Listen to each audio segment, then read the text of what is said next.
아, 진짜 놓친 내가 돌았나? 내가 업무 중에 전화질 하지 말라고 했지. 어머니 때문에 내 인생 망칠 일 있어요? 제발 좀 죽은 듯이 박혀 있으라고요. 뚜뚜뚜뚜. 들리십니까? 방금 내 전화를 끄는 건 내가 평생을 바쳐 뒷바라지한 대한민국 검사, 내 아들입니다. 욕설을 퍼붓고는 내 번호를 수신 차단해버렸지요. 그런데 참 아이러니하죠? 저 잘난 아들이 나를 쓰레기처럼 버린 이 순간에도 하루 종일 남의 병기를 닦느라 락스 냄새가 진동하는 내 딸, 그 가난하고 못난 딸년만 내 퉁퉁 부은 발을 주무르고 있습니다. 나는 용을 키운 줄 알았는데 괴물을 키웠고 아픈 손가락인 줄 알았던 딸이 내 마지막 지팡이였습니다. 이 이야기는 그 잔인하고도 슬픈 핏줄의 성적표입니다. 사연 시작 전 구독과 좋아요 부탁드립니다. 또 어디에서 듣고 계신지 댓글 남겨주시면 반갑게 인사드릴게요. 거기 내 손 좀 한번 봐주실래요? 징그럽죠? 아니, 괜찮아요. 나도 가끔 내 손을 보면 이게 사람 손인지 아니면 밭에서 갓 캐낸 늙은 고구마인지 헷갈릴 때가 있으니까. 손마디는 툭툭 붉어져서 굵직하고 손톱 밑은 까맣게 죽어있고 지문은 다 닳아서 주민센터 가면 지문 인식도 안 돼요. 근데요, 나는 이 흉한 손이 부끄럽지가 않아요. 이 손이 없었으면 우리 그 잘난 검사 아들도 우리 착해 빠진 딸년도 없었을 테니까요. 이게 내 인생의 훈장이고 성적표고 뭐 그렇거든요. 이야기나 한번 들어보실래요? 내 인생이 참 기가 막혀서 어디 가서 말도 잘 안 하는데 오늘은 술이 좀 들어가니 옛날 생각이 나네요. 지금으로부터 한 40년 됐나? 우리 바깥 양반이 그렇게 허망하게 가버리고 나서 내 수중에 남은 건 빚쟁이들이 들이닥쳐서 딱지 붙이고 남은 숟가락 몽둥이 몇 개랑 가쩍 뗀 우리 아들 그리고 뱃속에 있던 딸년뿐이었어요. 앞이 캄캄하다는 말이 무슨 말인지 그때 처음 알았어요. 정말로 눈을 떴는데 세상이 온통 까맣더라고요. 죽을까? 애들 데리고 그냥 확 죽어버릴까? 그런 못된 생각도 수천 번은 더 했어요. 근데 배고프다고 칭얼거리는 아들놈 입을 보니까 죽을 수가 있어야지. 그 조그만 입이 참새처럼 쩍쩍 벌어지는데 내 목숨보다 저 입에 쌀 한 톨 넣어주는 게 더 급하더라고요. 그래서 나간 게 새벽 시장이었어요. 그때가 한겨울이었는데 새벽 3시에 일어나서 시장 바닥에 쪼그려 앉아 생선을 다듬었어요. 고무장갑? 그런 게 어디 있어. 있어도 둔해서 칼질 못한다고 맨손으로 그 얼음장 같은 생선을 잡았지. 처음에는 칼질이 서툴러서 내 손가락을 얼마나 베어 먹었는지 몰라요. 생선 피인지 내 피인지도 모르고 그냥 줄줄 흐르면 소금물에 쓱 헹구고 다시 칼을 잡았어요. 아프냐고요? 아니, 안 아파요. 당장 내 새끼들 굽는 게 더 아프지. 손가락 좀 베인 게 대수겠어요? 아줌마, 여기 고등어 내장 좀 빨리 따. 동작이 굼떠서 어디다 써먹겠어. 시장통 생선 가게 주인 할매가 소리를 꽥 지르면 네, 죄송합니다. 하고 굽신거렸어요. 찬물에 손을 담갔다가 뺐다가 하니까 나중에는 손 감각이 없어져요. 내 손이 붙어 있는지 떨어져 나갔는지도 모르겠더라고요. 그렇게 하루 종일 생선 비린내를 뒤집어 쓰고 집에 가면 온몸에서 썩은 내가 진동을 해요. 그래도 씻을 새가 어디 있어. 문 열고 들어가면 우리 아들놈이 엄마 하고 달려오는데 그 냄새나는 몸으로 아이를 와락 껴안으면 우리 아들은 코 한 번 안 막고 내 품을 파고들었어요. 그때는 보일러 기름값이 없어서 방바닥이 냉골이었거든요. 내 체온이라도 나눠줘야 애가 잠을 자니까. 그렇게 시장통에서 5년을 구르다가 애들이 학교 들어갈 때쯤 되니까 돈이 더 필요하더라고요. 그래서 낮에는 식당 설거지하고 밤에는 공장 가서 미싱을 돌렸어요. 하루에 3시간이나 잤나? 식당에서는 양잿물 독한 세제를 쓰는데 고무장갑 살 돈 아끼겠다고 맨손으로 설거지를 했어요. 그러다 보니 손바닥 껍질이 다 벗겨지고 겨울이면 살이 쩍쩍 갈라져서 피가 배어 나왔죠. 밤에 자려고 누우면 손이 화끈거려서 잠을 못 자요. 그러면 바세린 대신에 부엌에 있는 식용유를 손에 바르고 비닐봉지를 씌우고 잤어요. 그렇게라도 해야 다음날 또 일을 나가니까. 하루는 비가 억수같이 쏟아지는 날이었어요. 우리 아들 학교 갈 시간인데 신발장을 보니까 애 운동화 앞창이 다 떨어져서 입을 쩍 벌리고 있는 거예요.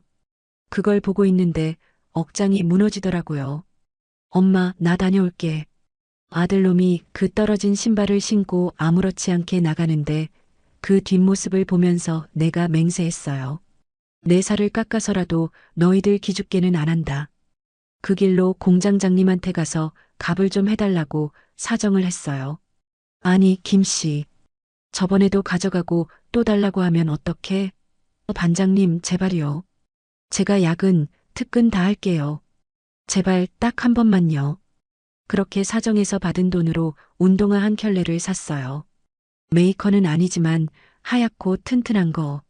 그거 품에 안고 집에 오는 길에 비는 오는데 우산도 없이 뛰면서도 하나도 춥지가 않더라고요. 집에 와서 젖은 몸 닦을 생각도 못하고 아들 오기만을 기다렸어요. 저녁 때 아들이 들어오는데 내가 신발 상자를 턱 내밀었죠. 신어봐. 엄마가 사왔다. 아들이 눈이 동그래져서 신발을 신어보는데 그게 그렇게 꼭 맞을 수가 없어요. 아들이 좋아서 방방 뛰는데 갑자기 가방에서 뭘 주섬주섬 꺼내더라고요.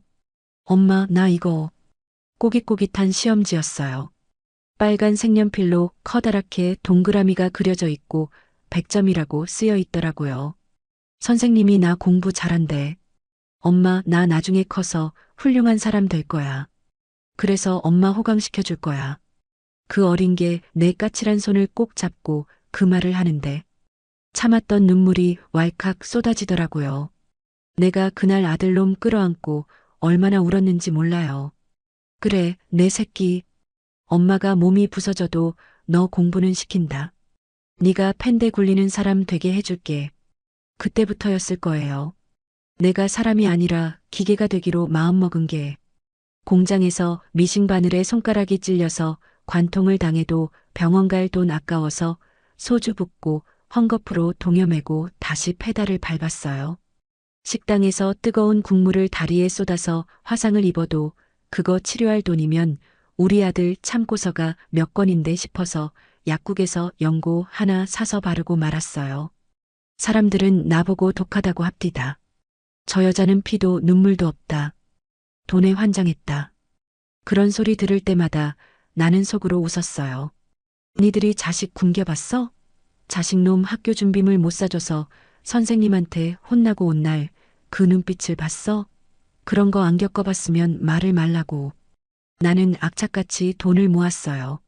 10원짜리 하나도 허투루 안 썼어요. 시장에서 떨이로 파는 시들시들한 배추 주워다가 김치 담그고 옷은 남이 버린 거 주워 입고 그렇게 살다 보니 어느새 아들은 고등학생이 되고 대학생이 되고 사법고시 준비한다고 절에 들어간다고 하더라고요. 뒷바라지? 해줘야죠. 내 몸뚱이 팔아서라도 해줘야죠. 그때 나는 건물 청소를 하고 있었어요. 새벽 4시에 나가서 남들 출근하기 전에 빌딩 화장실 변기를 닦아요.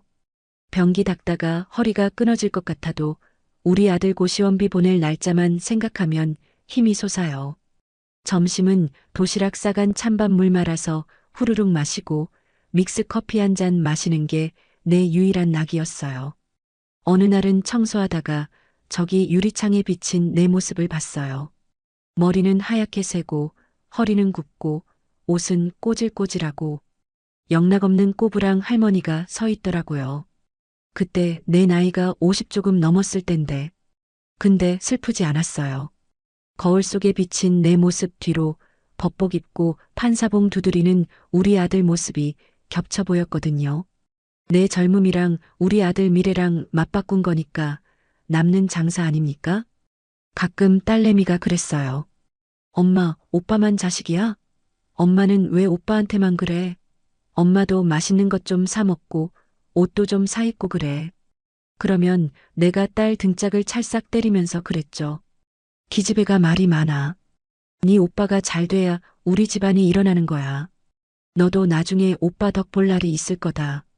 사실 딸한테는 미안해요. 오빠 공부시킨다고 딸은 대학도 못 보내고 상고 보내서 일찌감치 돈 벌게 했거든요.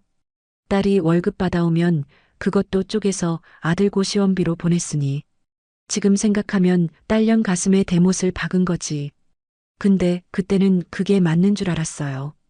아들 하나 잘 되면 다 보상받을 줄 알았거든요. 그렇게 10년, 20년. 내 손이 거북이 등껍질처럼 딱딱해지고 손가락 관절이 다 비틀어질 때쯤 드디어 소식이 왔어요. 엄마, 나 합격했어. 사법고시 합격했다고. 전화기 너머로 들리는 아들 목소리에 나는 대걸레를 든 채로 그 자리에 주저앉아 펑펑 울었어요. 지나가던 사람들이 미친 여자인 줄 알고 쳐다보는데도 부끄러운 줄도 모르고 소리를 지르며 울었어요. 아이고, 하나님 감사합니다. 내 새끼 장하다. 장해. 그날은 세상이 다 내 것 같았어요. 이제 고생 끝이다. 이제 내 손에 물 안 묻혀도 된다. 우리 아들이 검사 양반이 됐는데 내가 무슨 걱정이 있겠냐. 동네방네 자랑하고 다니고 시장 가서 떡 돌리고 난리를 쳤죠. 사람들이 나한테 와서 그래요. 아이고, 김씨 좋겠네. 이제 사모님 소리 듣고 살겠어. 자식 농사 대박 났네. 그 소리가 어찌나 달콤하던지. 나는 내가 30년 넘게 흘린 피땀을 이제야 보상받는구나 싶었어요. 근데요, 참 인생이라는 게 내 뜻대로 안 되더라고요. 그때는 몰랐어요. 그 합격 소식이 내 아들을 내 품에서 떠나보내는 이별 통보였다는 걸. 내가 이 흉측한 손으로 떠받들어 키운 그 용이 하늘로 승천하더니 나를 모른 척할 줄은 꿈에도 몰랐던 거죠. 지금도 가끔 내 손을 봐요. 여기 검지손가락에 있는 흉터. 이건 아들 등록금 마련하려고 야근하다가 기계에 찍힌 자국이고, 여기 손바닥에 굳은 살. 이건 아들 고시원비 벌려고 걸레 짜다가 생긴 거고, 이 손은 온통 아들 기억뿐인데, 지금 내 아들은 이 손을 잡는 걸 싫어해요. 까칠하다고, 냄새난다고, 남들이 본다고. 오늘은 여기까지만 할게요. 너무 내 자랑만 늘어놓은 것 같네. 내일도 새벽같이 나가서 폐지 주어야 하니까 일찍 들어가야지. 아, 폐지는 왜 줍냐고요. 글쎄요. 습관이라는 게 참 무서워요. 그리고 아직 해야 할 일이 남았거든요. 저기 저 벽에 걸린 사진 보이세요? 저게 우리 아들 임용식 때 찍은 거예요. 검사복 입은 거 보니까 아주 인물이 훤하지 않아요?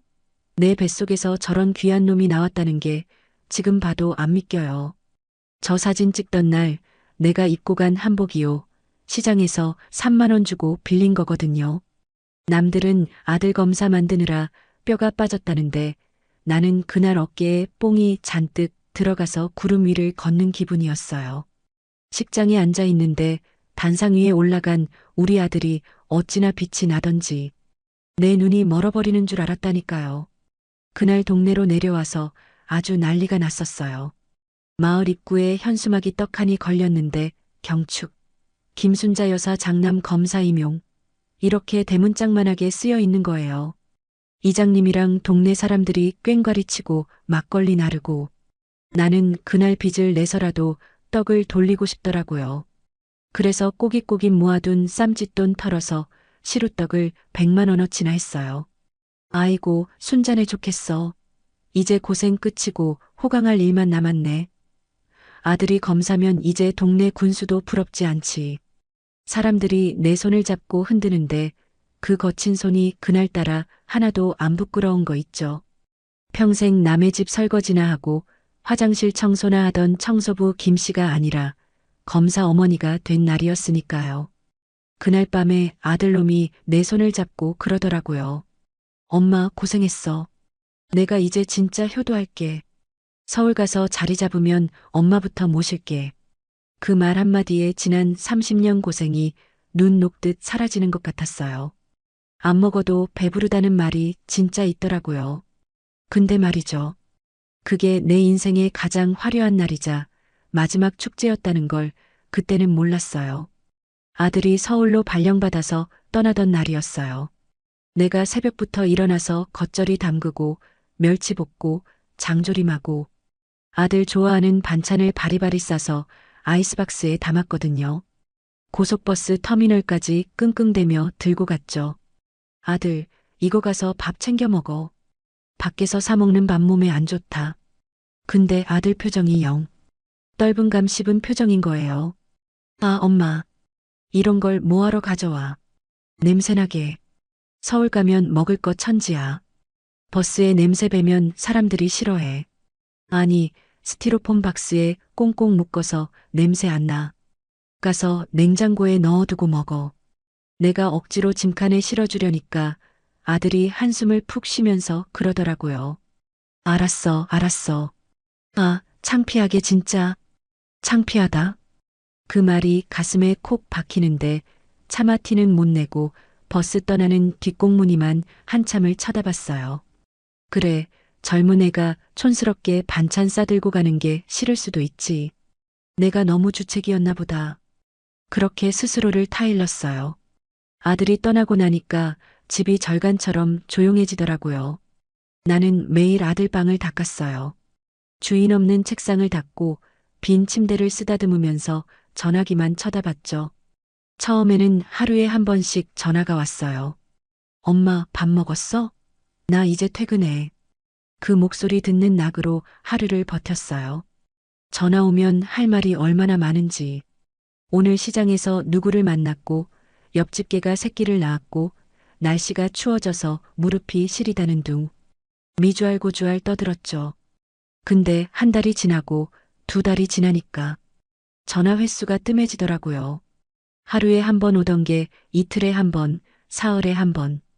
일주일이 넘도록 전화기 불통일 때도 있었어요. 내가 참다 못해서 먼저 전화를 걸면 신호가 한참 가다가 뚝 끊겨요. 그러고는 문자가 띠링 오죠. 회의 중 바쁨. 그 두 글자가 그렇게 야속할 수가 없어요. 그래도 어쩌겠어요.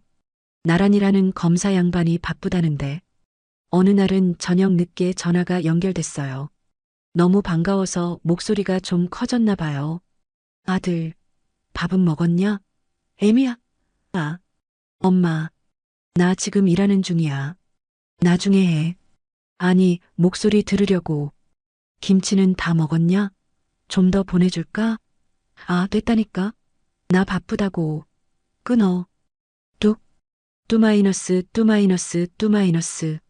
전화 끊어진 수화기를 들고 멍하니 앉아 있는데 가슴 한구석이 뻥 뚫린 것처럼 시리더라고요. 바쁘다. 그 말이 참 무서운 말이 돼요.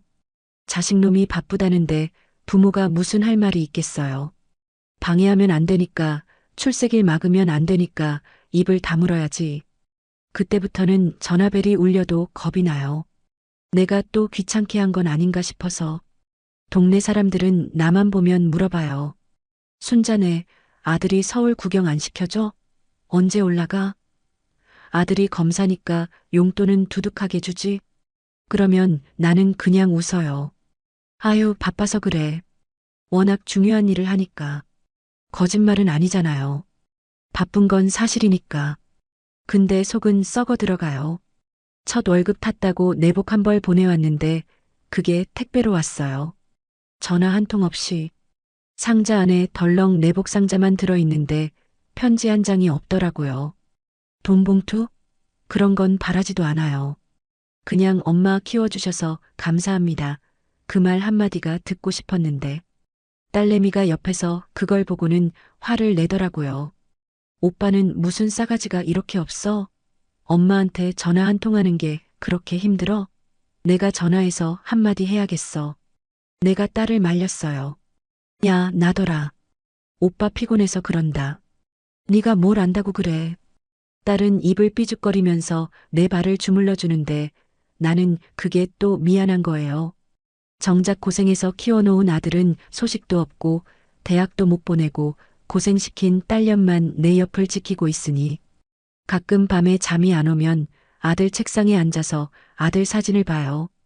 사진 속 아들은 웃고 있는데 내 기억 속의 아들은 점점 흐릿해져요. 분명히 내 배 아파 낳은 자식인데 어느 순간부터 저 멀리 텔레비전에 나오는 높은 사람처럼 느껴지는 거예요. 어머니 소리보다 검사님 소리를 더 많이 듣고 살 내 아들. 이제 내 아들은 김순자의 아들이 아니라 대한민국의 검사가 되어버린 걸까요? 그러다 사건이 하나 터졌어요. 내가 너무 보고 싶어서 서울 올라갈 일 있다는 핑계를 대고 아들한테 전화를 했거든요. 사실 올라갈 일도 없는데 그냥 얼굴 한번 보자고 하려고. 아들, 엄마 내일 서울 가는데 점심이라도 한 끼 먹을 수 있나 해서. 수화기 너머로 한숨 소리가 푹 들리더라고요. 그 한숨 소리가 내 심장을 쿡 찌르대요. 엄마, 나 내일 재판 있어. 그리고 갑자기 오면 어떡해? 나 볼 시간 없어. 그냥 내려가. 아니, 잠깐 얼굴만. 아, 진짜 왜 그래? 나 숨 막혀 죽겠어. 엄마가 애야? 나 좀 놔줘, 제발. 숨 막혀 죽겠다. 그 말을 듣는데 손이 덜덜 떨려서 전화기를 놓칠 뻔했어요. 내가 우리 아들 숨통을 조이고 있었구나. 내 그리움이, 내 걱정이 우리 아들한테는 짐이구나. 그날 밤에 소주 한 병을 사다가 혼자 마셨어요. 안주는 김치 쪼가리 하나 놓고 술이 들어가니까 눈물이 나대요. 내가 너를 어떻게 키웠는데. 내 손톱이 빠지고 머리가 새도록 너 하나만 보고 살았는데. 네가 나한테 어떻게 이럴 수 있니? 근데 더 비참한 건 뭔지 아세요? 그렇게 모진 소리를 듣고도 혹시나 밥은 굶고 다니지 않을까, 어디 아프지는 않을까. 그 걱정을 하고 있는 내 자신이 너무너무 밉고 처량하더라고요. 했어요. 아들이 장가를 간다고 여자를 데려왔는데 그때부터 진짜 내 가슴에 대못이 박히기 시작했으니까요. 옷이 날개라는 말, 그거 다 거짓말이에요. 아니, 날개가 될 수도 있겠지. 근데 나한테 옷은 날개가 아니라 쇠 같았어요. 숨이 턱턱 막히고 내 몸에 맞지도 않는 거적대기를 걸친 기분. 그날 생각만 하면 아직도 등줄기에 식은땀이 흘러요. 우리 아들 검사되고 나서 한 2년 지났나? 갑자기 장가를 가겠대요. 상대는 법조계 집안딸이라고, 아버지가 로펌 대표고 어머니는 대학 교수라고 하더라고요. 처음 그 소리 들었을 때는 덜컥 겁부터 났어요. 우리 같은 흙수저 집안이랑 하늘 같은 금수저 집안이 말이 됩니까? 혹시나 우리 아들이 그 집 대릴 사위로 들어가서 기죽고 살까봐 그게 제일 걱정이었죠. 근데 아들놈은 싱글벙글하더라고요. 엄마, 이번 결혼 내 인생에 날개 다는 거야. 장인어른이 밀어주면 나중에 정치까지 할 수 있어. 정치, 뭐 그런 건 모르겠고 지가 좋다니까 허락은 했죠. 근데 상견례 날짜가 잡히고 나서 아들이 전화를 했어요. 목소리가 잔뜩 날이 서 있더라고요. 엄마, 이번 주말 알지? 부탁인데. 제발 옷 좀 제대로 입고 와. 시장통에서 입던 몸빼나 패딩 같은 거 입지 말고. 미용실 가서 머리도 좀 하고. 알았다. 걱정 마라. 엄마가 너 망신 안 시킨다. 큰 소리는 쳤는데 장롱을 열어보니까 입을 옷이 있어야지. 평생 작업복 아니면 남이 버린 옷 주워 입고 살았는데 사모님 소리 들을 만한 옷이 어디 있겠어요. 그래서 시장으로 달려갔죠. 시장 입구에 있는 옷가게 마네킹이 입고 있는 옷이 번쩍번쩍하니 좋아 보이더라고요. 아줌마, 저거 얼마요? 아이고, 어머니 안목 있으시네. 저거 백화점 납품 들어가는 건데 특별히 5만 원에 드릴게. 색깔도 자주색이라 얼굴이 확 사네. 5만 원. 나한테는 큰 돈이었지만 아들 장가가는 날인데 그게 대수입니까? 샀죠. 거기에 짝퉁이지만 금색 브로치도 하나 달고 동네 미용실 가서 머리도 뽀글뽀글 힘줘서 말고 거울을 보니까 제법 그럴싸해 보이더라고요. 이만하면 우리 아들 기 안 죽이겠다. 그렇게 혼자 착각을 했던 거죠. 그게 얼마나 촌스럽고 우스꽝스러운 꼴인지도 모르고 상견례 장소가 강남에 있는 호텔 중식당이었어요. 태어나서 그런 데는 처음 가봤어요. 바닥이 어찌나 반질반질한지 미끄러질까봐 발에 힘을 꽉 주고 걸었죠. 천장에는 샹들리에가 달려있고 웨이터들이 나비 넥타이 메고 인사를 하는데 입구에서부터 기가 팍 죽더라고요. 룸문을 열고 들어갔는데 아들이 먼저 와 있었어요. 나를 보자마자 아들 표정이 일그러지더라고요. 반가움이 아니라 낭패감, 짜증, 창피함, 그런 게 뒤섞인 얼굴이었어요. 엄마, 옷이 그게 뭐야? 내가 깔끔하게 입고 오랬잖아. 왜? 이거 시장에서 제일 비싼 건데. 이상하냐? 아? 그 자주색은 또 뭐고 저 싸구려 브로치는 좀 빼. 진짜 미치겠네. 아들이 내 가슴에 달린 브로치를 거칠게 잡아 뺐어요. 옷핀이 뜯어지면서 옷감이 상했는데 아들은 신경도 안 쓰더라고요. 그때부터 가슴이 콩닥거리기 시작했어요. 내가 뭘 그렇게 잘못했나? 아들 얼굴을 못 쳐다보겠더라고요. 잠시 뒤에 사돈댁 식구들이 들어왔어요. 와, 사람이 아니라 텔레비전에서 나온 사람들 같더라고요. 바깥사돈은 점잖은 양복을 입었고 안사돈은 세상에 그 우아함이라는 게 말도 못해요. 은은한 베이지색 투피스를 입었는데 목에는 진주 목걸이가 걸려 있고 머리는 단정하게 올리고 화장도 한 듯 안 한 듯 고상하고 내 자주색, 아니 그 촌스러운 보라색 싸구려 재킷이랑 너무 비교가 되는 거예요. 나는 무슨 광대 분장하고 앉아 있는 것 같고 저쪽은 귀부인이고 그 순간 쥐구멍이라도 있으면 숨고 싶었어요. 내 옷에서 나는 시장통 냄새가 저 사람들의 향수 냄새를 망칠까봐 겁이 나더라고요. 반갑습니다. 말씀 많이 들었습니다. 안사돈이 웃으면서 인사를 하는데 그 미소조차 나를 주눅 들게 했어요. 자리에 앉아서 밥을 먹는데 코스 요리라고 줄줄이 나오대요. 근데 젓가락질을 못하겠어요. 저쪽 사람들은 손동작 하나하나가 우아한데 나는 젓가락 잡은 손이 덜덜 떨려서 문제는 대화였어요. 어머님은 혼자서 자제분을 훌륭하게 키우셨어요. 검사 만드시느라 고생 많으셨죠? 평소에는 소일거리로 뭐 하세요? 안사돈이 물어보는데 아들이 잽싸게 끼어들더라고요. 아, 저희 어머니 그냥 집에서 쉬세요. 화초 가꾸고 등산 다니시고. 거짓말. 나 화초 가꿀 줄 몰라요. 등산? 무릎 아파서 계단도 잘 못 올라가요. 어제까지 고물상에 폐지 갖다 주고 식당 불판 닦다가 왔는데 아들은 내 노동이 부끄러운 거였어요. 어머, 그러세요? 참 고우시네. 손 좀 보세요. 고생 안 하신 손 같아. 안사돈이 별뜻 없이 내 손을 보려고 했어요. 그 순간 아들이 젓가락을 탁 내려놓으면서 큰 소리를 냈어요. 안사돈 시선을 돌리려고 그런 거죠. 나는 황급히 식탁보 아래로 손을 감췄어요. 손톱 밑에 낀 검은 때, 아무리 솔로 문질러도 안 빠지는 기름때, 손가락 마디마디 굵어져서 반지도 안 들어가는 내 손. 생선 내장 따고 변기 닦고 박스 줍느라 거북이 등껍질처럼 갈라진 내 손. 이 손으로 아들 학비 댔고 이 손으로 아들 밥 먹였는데 이 자리에서는 이 손이 범죄였어요. 들키면 안 되는 흉기였어요. 식사 내내 나는 손을 무릎 위에 꼭 쥐고 있었어요. 손바닥에 땀이 차는데도 펴지를 못했어요. 앞에 놓인 탕수육이며 전복이며 무슨 맛인지 하나도 모르겠더라고요. 모래알 씹는 기분이었어요. 그냥 빨리 이 자리가 끝났으면 제발 나 좀 내버려뒀으면. 그 생각뿐이었어요. 사돈댁은 며느리 될 아가씨 칭찬, 사위 될 우리 아들 칭찬하느라 웃음꽃이 피었는데 나는 꽂아 놓은 보릿자루처럼 멍하니 앉아만 있었어요. 가끔 아들과 눈이 마주치면 아들은 눈을 피하거나 인상을 찌푸렸어요. 가만히 있어. 입 열지 마. 나서지 마. 그 눈빛이 나한테 그렇게 말하는 것 같아서 헤어질 때 바깥사돈이 기사가 운전하는 검은 세단을 타고 가더라고요.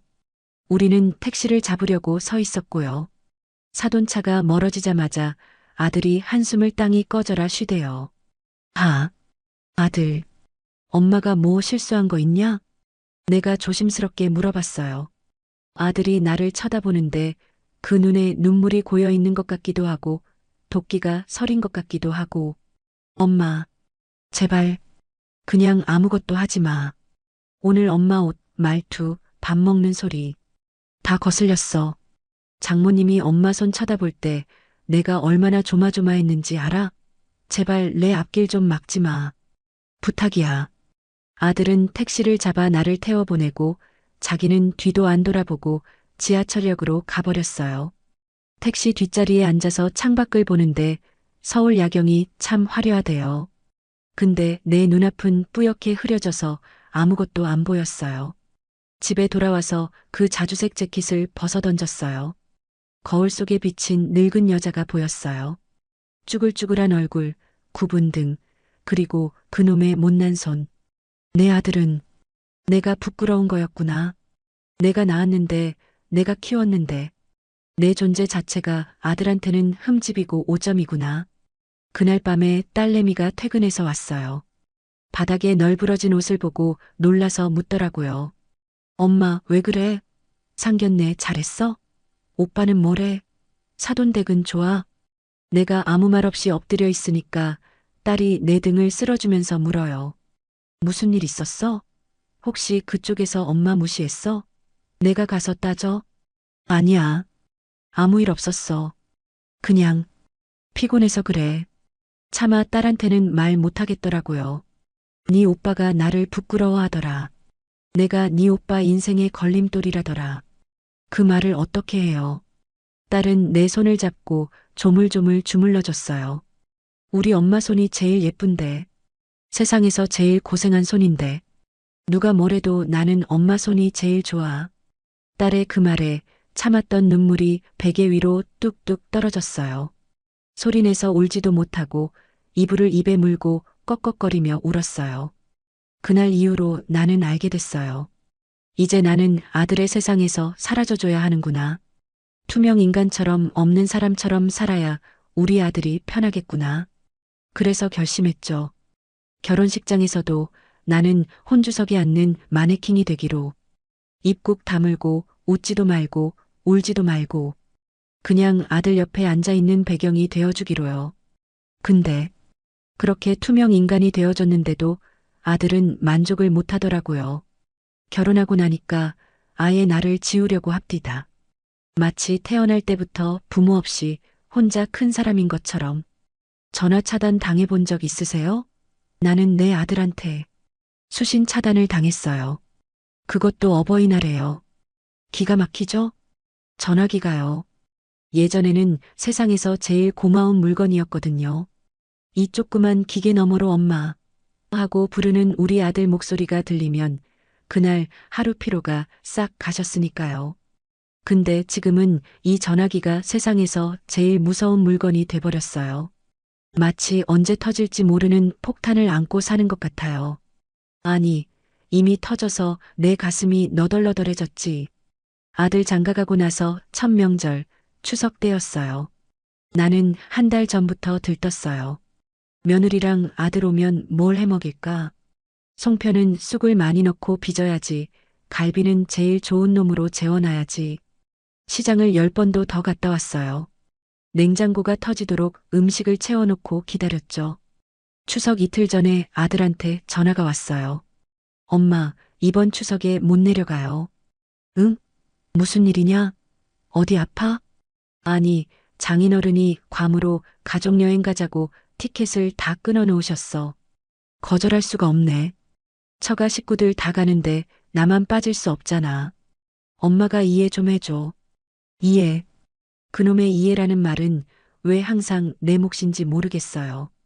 사돈댁은 가족여행이고 나는 혼자 방구석 지키는 게 당연한 건가. 서운했지만 꾹 눌러 참았어요. 그래, 사위 노릇하느라 힘들겠지.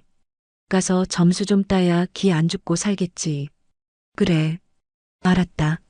잘 다녀와라. 밥 잘 챙겨 먹고. 전화를 끊고 냉장고 문을 열어보는데 꽉 차 있는 음식들이 꼭 나를 비웃는 것 같더라고요. 저걸 누가 먹냐, 이 늙은이야. 결국 그 갈비찜 송편. 딸내미 오라고 해서 바리바리 싸서 보냈어요. 딸은 눈치가 빨라서 내 표정만 보고도 알더라고요. 오빠 또 안 온대?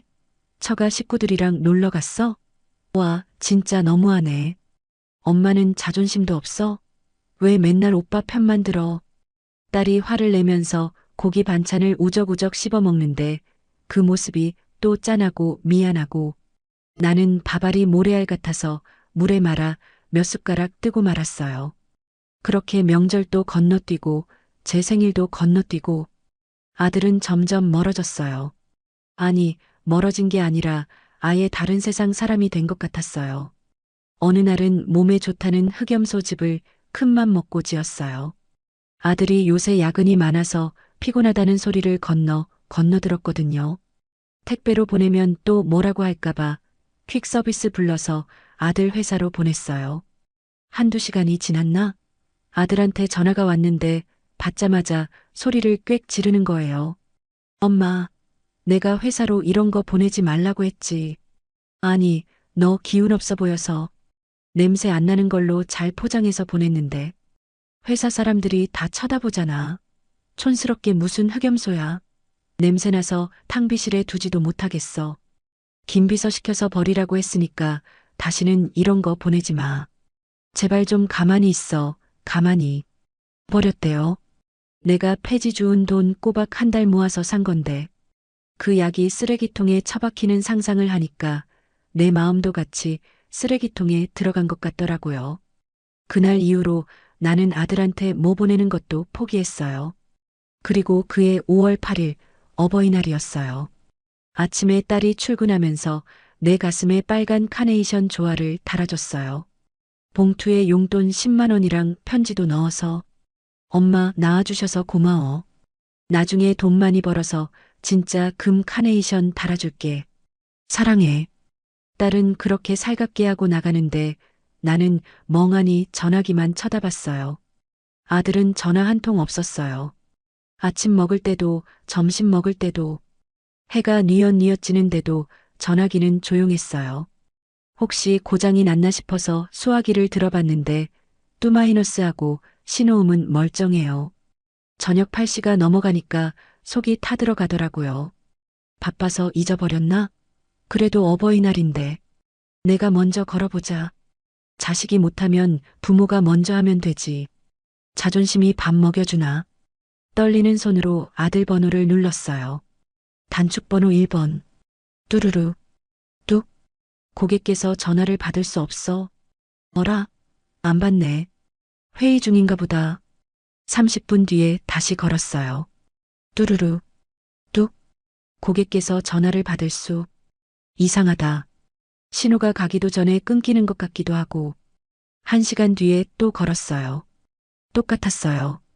밤 10시가 넘도록 10통을 넘게 걸었는데 아예 연결 자체가 안 되는 거예요.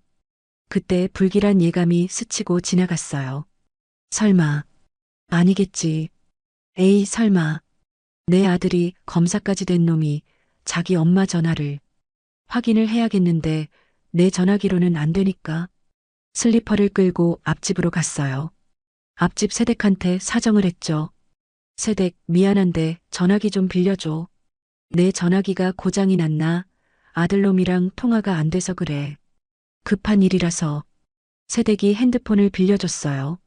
나는 덜덜 떨리는 손으로 아들 번호를 꾹꾹 눌렀어요. 그리고 통화 버튼을 눌렀죠. 뚜루루, 뚜루루. 신호가 가더라고요. 내 전화기로 걸 때는 바로 끊기던 신호가 앞집 전화기로 거니까 아주 잘 가더라고요. 그리고 딱 3번 울리자마자 여보세요? 아들 목소리가 들렸어요. 아주 차분하고 아무렇지 않은 목소리. 그 목소리를 듣는 순간 나는 머리를 둔기로 얻어맞은 것 같았어요. 숨이 턱 막혀서 말이 안 나오는 거예요. 여보세요? 누구세요? 아들이 다시 물었어요. 나는 입을 틀어막고 전화기를 껐어요. 그리고 그 자리에 주저앉아 버렸어요. 할머니, 왜 그러세요? 무슨 일 있으세요? 앞집 세댁이 놀라서 부축하는데 나는 일어날 힘도 없었어요. 차단이구나. 수신 차단. 스팸 전화나 보이스피싱 막으려고 하는 그 차단을 아들이 나한테 했구나. 엄마 목소리가 듣기 싫어서, 엄마가 귀찮게 하는 게 싫어서 나를 스팸 취급했구나. 집에 어떻게 기어들어왔는지 기억도 안 나요. 방에 들어와서 내 핸드폰을 보는데 그게 그렇게 흉물스러워 보일 수가 없어요. 단축번호 1번. 내가 평생을 바쳐 키운 내 보물 1호가 이제는 연결되지 않는 없는 번호가 되어버린 거예요.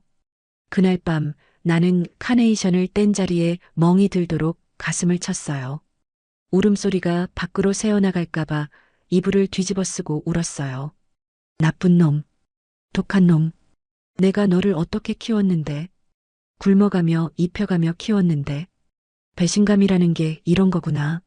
살점이 떨어져 나가는 것보다 더 아프구나. 차라리 내가 죽어서 없어져 주는 게 효도인가 보다. 별의별 생각이 다 들더라고요.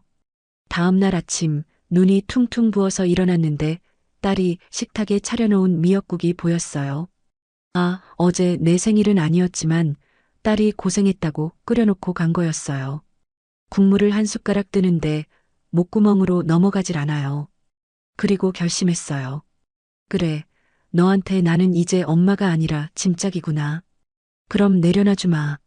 네가 그렇게 원한다면 내가 사라져 주마. 다시는 너 찾지 않겠다. 죽을 때까지 내 입에서 내 이름 부르는 일 없을 거다. 그렇게 독하게 마음을 먹었어요. 그게 자식을 위한 마지막 배려라고 생각했으니까요. 그런데 사람 팔자라는 게 참 얄궂죠? 하늘이 무심하지 않은 건지 아니면 나를 놀리려는 건지. 그렇게 자식 영 끊고 죽지 못해 살아가던 어느 날, 내 인생을 송두리째 뒤집어 놓을 일이 터졌지 뭡니까? 아마 우리 아들이 이 사실을 알았다면 나를 차단한 그 손가락을 잘라버리고 싶었을 거예요. 왜냐고요? 그 꼬질꼬질한 늙은이한테 로또 당첨금하고는 비교도 안 되는 돈벼락이 떨어졌으니까요. 돈이라는 게 참 사람을 웃게도 하고 울게도 합디다. 그리고 숨겨져 있던 진짜 얼굴을 보여주는 거울이 되기도 하더라고요.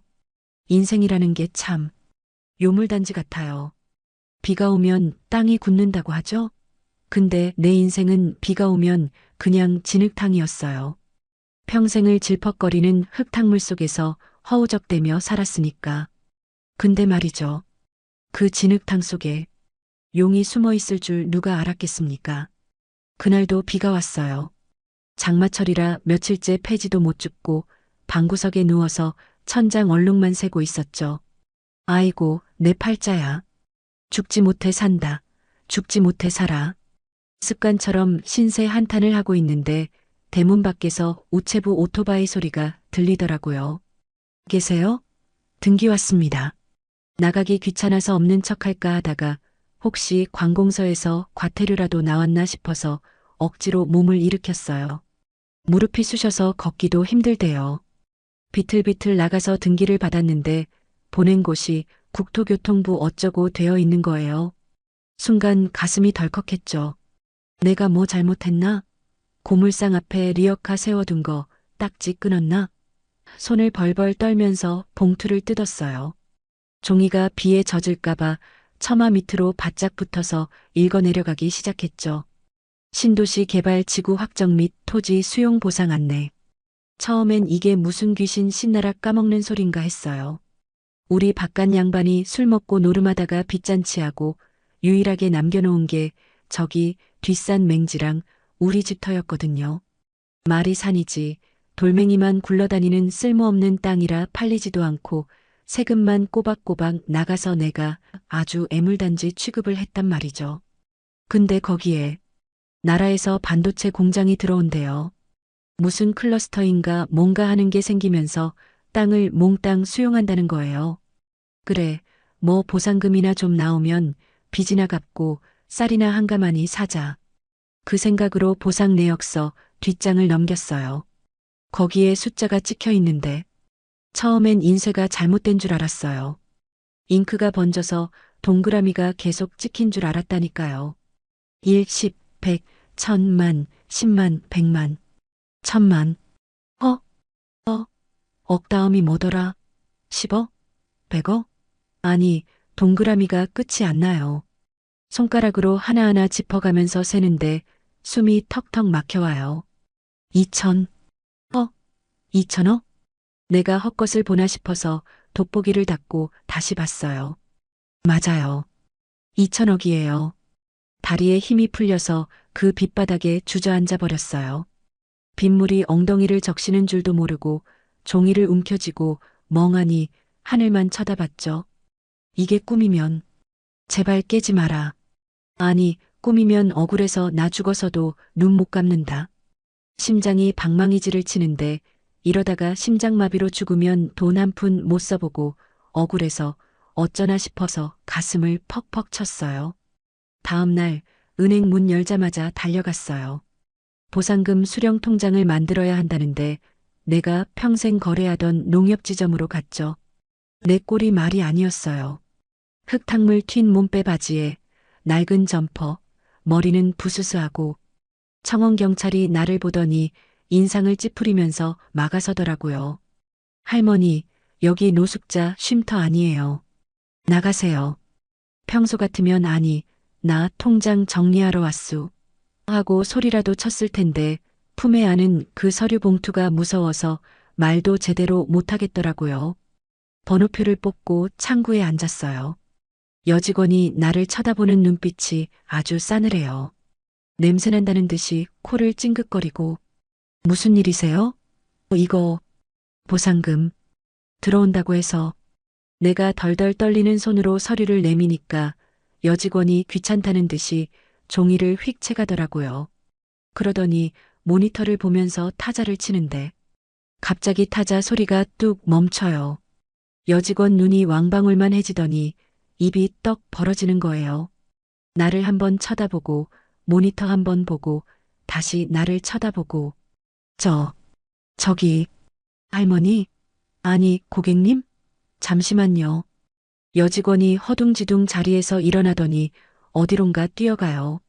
잠시 뒤에 지점장이라는 사람이 넥타이를 휘날리면서 뛰어옵니다. 그 뒤로 직원들 서너 명이 줄줄이 따라오고요. 아이고, 회장님, 몰라 뵙고 실례를 범했습니다.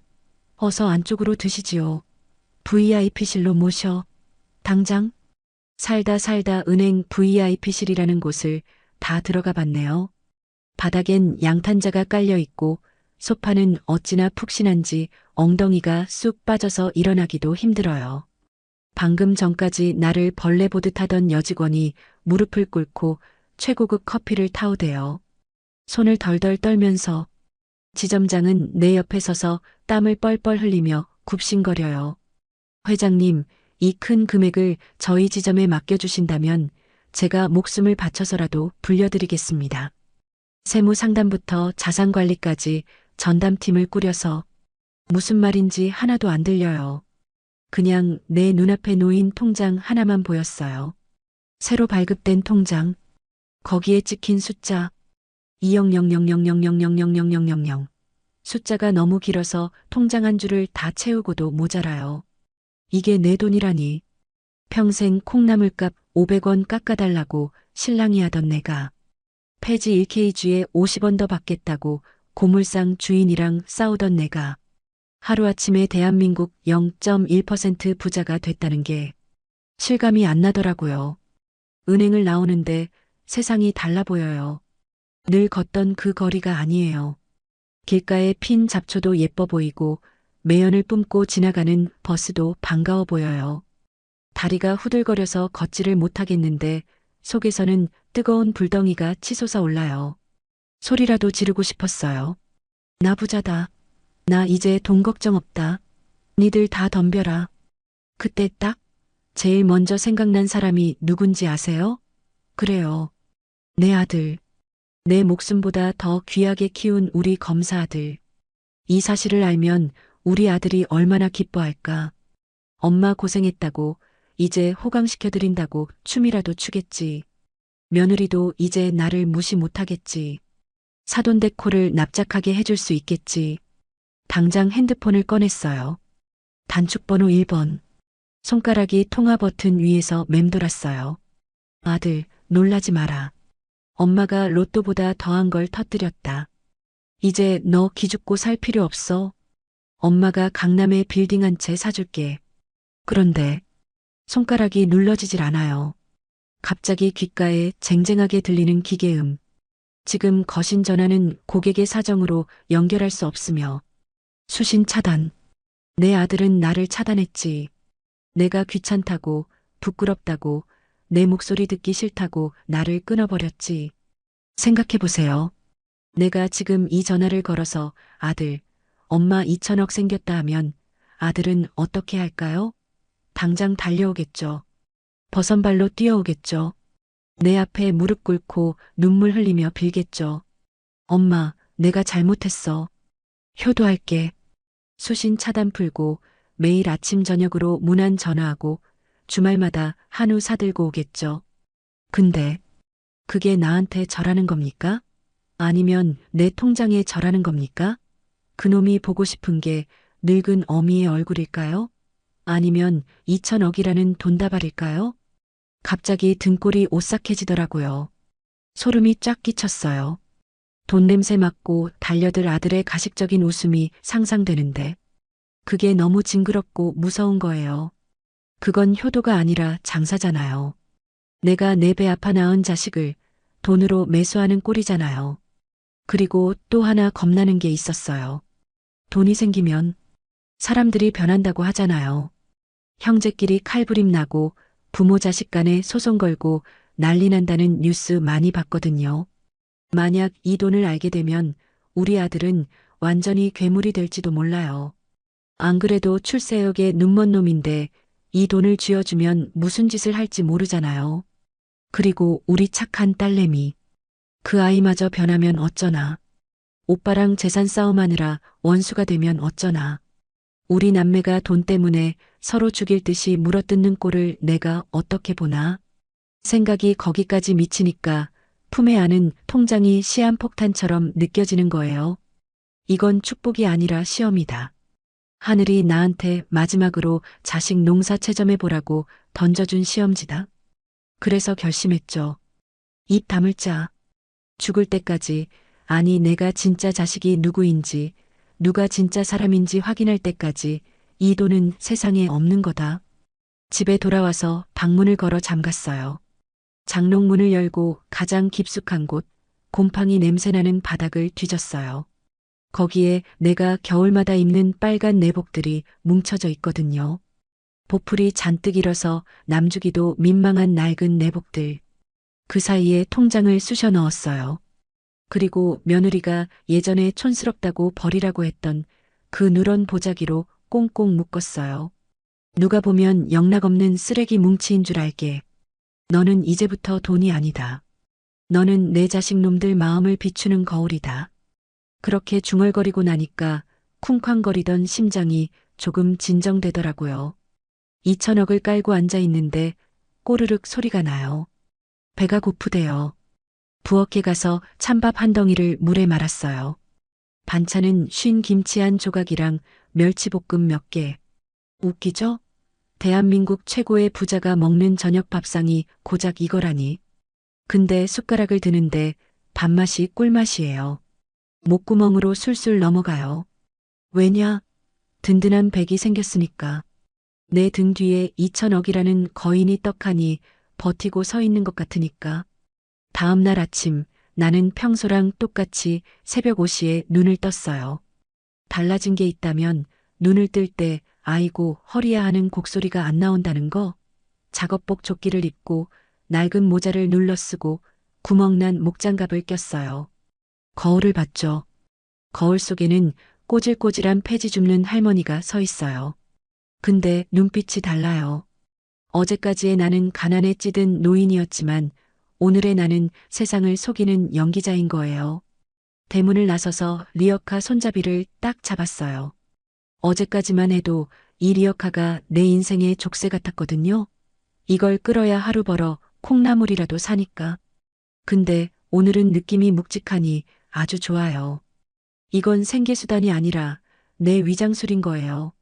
거리에 나갔더니 동네 슈퍼 주인이 셔터를 올리다가 나를 보고 혀를 끌끌 차요.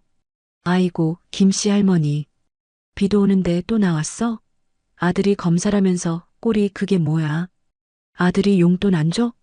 평소 같으면 그 비아냥거리는 소리에 얼굴이 화끈거리고 고개를 푹 숙이고 지나갔을 텐데 오늘은 내가 고개를 빳빳하게 들고 씩 웃어줬어요. 아유, 김 사장.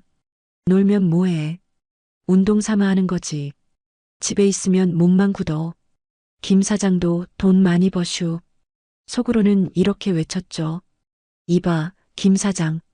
내가 지금 당장 이 슈퍼 통째로 사고, 이 건물도 사고, 이 동네 땅 다 살 수 있어.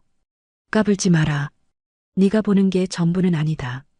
그러니까 사람들이 하나도 안 무섭고 세상이 내 발 아래 있는 기분이 들더라고요. 리어카를 끌고 도로변으로 나갔어요. 길가에 떨어진 박스를 줍는데 그게 100원짜리 박스가 아니라 황금 박스처럼 보여요. 여유가 생기니까 세상이 아름다워 보입디다. 그때 새카만 외제차 한 대가 쌩하고 지나가면서 무릉덩이를 밟았어요. 흙탕물이 내 옷이랑 얼굴에 확 튀었죠. 차가 멈추더니 젊은 놈이 창문을 내리고 소리를 질러요. 아, 진짜 재수없게. 할망구, 눈을 어디다 두고 다녀. 내 차에 기스날 뻔했잖아. 옛날엔 서러워서 울면서 죄송합니다. 죄송합니다 하고 빌었을 텐데. 이번엔 내가 그놈 눈을 똑바로 쳐다보고 소리쳤어요. 야, 이놈아. 운전 조심해라. 그러다 한 방에 훅 간다. 어른 보고 말버릇이 그게 뭐야. 그놈이 기가 찼는지 멍하니 쳐다보대요. 내가 지팡이라도 휘두를 기세니까 욕 몇 마디 중얼거리더니 도망가더라고요. 그 뒤통수에 대고 코웃음을 쳤어요. 저놈 차보다 내가 1000배는 더 부자다. 어디서 주름을 잡아. 옷에 묻은 흙탕물을 툭툭 털어내는데 하나도 안 더러워요. 어차피 이건 내 연극 의상이니까. 그런데 문제는 우리 딸이에요. 저녁에 퇴근한 딸이 내 흙투성이 옷을 보고 기겁을 해요. 엄마, 내가 비 온 뒤에는 길 미끄러우니까 나가지 말랬지. 제발 좀 쉬라니까 왜 말을 안 들어. 딸이 내 퉁퉁 부은 발을 주무르면서 펑펑 울어요. 내가 못나서, 내가 돈 많이 못 벌어서 엄마가 이 고생하고. 미안해 엄마, 진짜 미안해. 딸은 자기가 죄인인 줄 알아요. 엄마가 돈 없어서 폐지 줍는 줄 알고 가슴을 쳐요. 딸 지갑을 몰래 본 적이 있는데 꼬깃꼬깃한 1000원짜리 몇 장이랑 동전 몇 개가 전부더라고요. 점심값 아끼려고 편의점 삼각김밥 먹으면서 월급 타면 내 내복 사오는 딸이에요. 그 모습을 보는데 가슴이 찢어질 것 같았어요. 사실은 엄마 부자야. 너 일 안 해도 돼. 우리 내일 당장 백화점 가서 명품 옷 사입고 제일 비싼 아파트 사서 이사 가자. 그 말이 목구멍까지 차올라서 입술이 달싹거렸어요. 하지만 입술을 꽉 깨물고 참았어요. 아직은 아니야. 돈은 사람의 눈을 멀게 하니까. 우리 딸이 진짜 효녀인 건 알지만 2000억이라는 돈 앞에서도 변하지 않을지. 솔직히 나도 확신이 없었어요. 돈이라는 놈이 워낙 요물이라서 착한 사람도 순식간에 악기로 만들잖아요.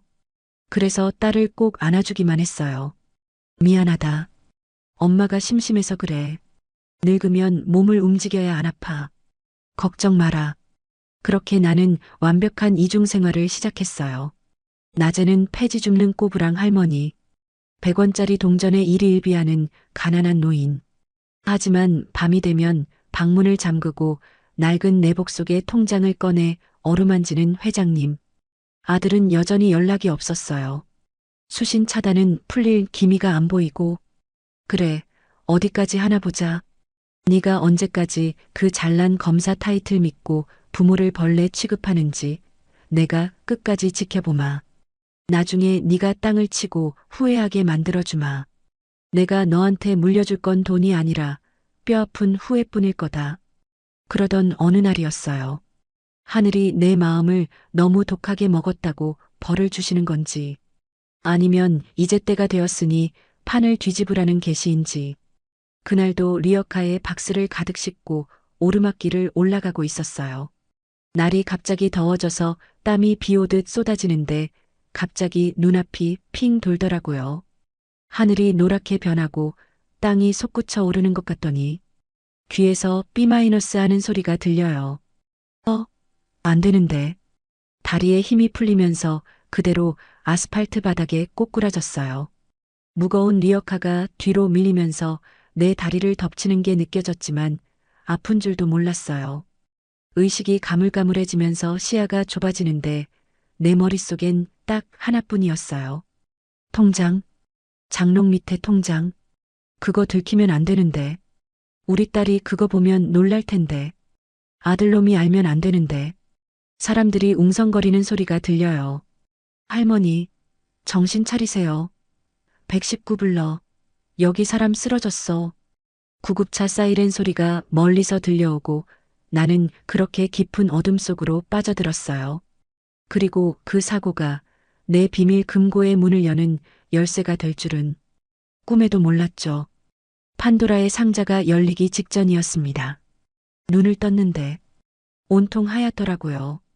천장도 하얗고 벽도 하얗고 사람들 입고 다니는 옷도 하얗고 아, 내가 드디어 요단강을 건넜구나. 여기가 저승인가 보다 했어요. 몸이 붕 뜬 것처럼 가볍고 그 지긋지긋하던 허리 통증도 안 느껴지는 게 참 편안하더라고요. 그런데 어디선가 훌쩍거리는 소리가 들려요. 저승사자가 우는 건 아닐 테고 누구지? 하고 고개를 돌려봤죠. 거기에 내 새끼가 있더라고요.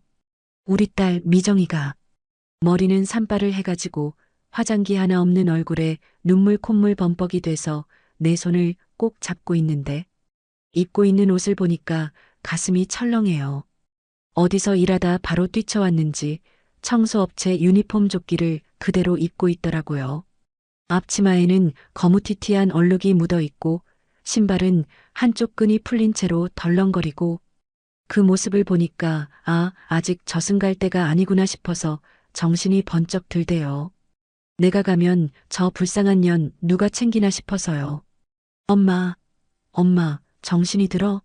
나 알아보겠어? 딸이 내 눈 뜨는 걸 보고 화들짝 놀라서 소리치는데 목소리가 쩍 갈라져 있어요. 얼마나 울었는지 눈이 붕어처럼 퉁퉁 부어가지고 그래, 나 괜찮다. 울지 마라. 남들 본다. 목소리가 잘 안 나와서 쇳소리가 나는데 딸은 안도감에 다리가 풀렸는지 그 자리에 주저앉아서 엉엉 울기 시작했어요. 놀랐잖아. 진짜 큰일 나는 줄 알고 놀랐잖아. 왜 전화를 안 받아 왜?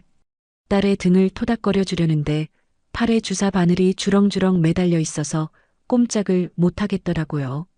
가만 보니 응급실 침대 옆에 내 짐이 놓여 있어요. 폐지 줍다가 쓰러질 때 입고 있던 냄새나는 작업복, 목장갑, 그리고 그 문제의 보따리. 내복 속에 꽁꽁 숨겨둔 2천억 통장이 들어있는 그 보따리가 흙투성이가 된 채 비닐봉지에 담겨 있더라고요. 순간 심장이 덜컥했죠. 저걸 들키면 안 되는데. 아직은 아닌데. 그때 의사 선생님이 오셔서 이것저것 묻고 검사 결과를 이야기해 줬어요. 영양실조의 과로라고. 잘 먹고 푹 쉬면 된다고. 영양실조. 2천억 부자가 영양실조라니 의사 양반이 알면 코웃음을 칠 일이죠. 병실로 옮기고 나서 딸이 한숨을 돌렸는지 물 한 잔을 떠다 줬어요. 물을 마시면서 내가 물어봤죠. 오빠한테는 연락했냐? 내 입이 방정이지. 기대하지 말자고 그렇게 다짐을 해놓고도 막상 아프니까 아들 생각이 먼저 납디다. 딸 표정이 순식간에 싸늘하게 굳더라고요. 했어. 뭐래? 뭔데? 딸이 입을 꾹 다물고 대답을 안 해요. 뭔가 숨기는 눈치야. 내가 퇴근했어요. 왜 말을 안 해? 바쁘대? 재판 있대? 딸이 화가 잔뜩 난 손길로 자기 핸드폰을 꺼내더니 통화 녹음 버튼을 눌러서 내 귀에 갖다 댔어요. 오빠 엄마 쓰러지셨어. 지금 응급실이야. 빨리 와. 마이너스야. 미정아. 나 지금 로펌이랑 중요한 미팅 중이야. 이거 수임료만 수십억짜리 건이야. 지금 당장 못 가. 마이너스야.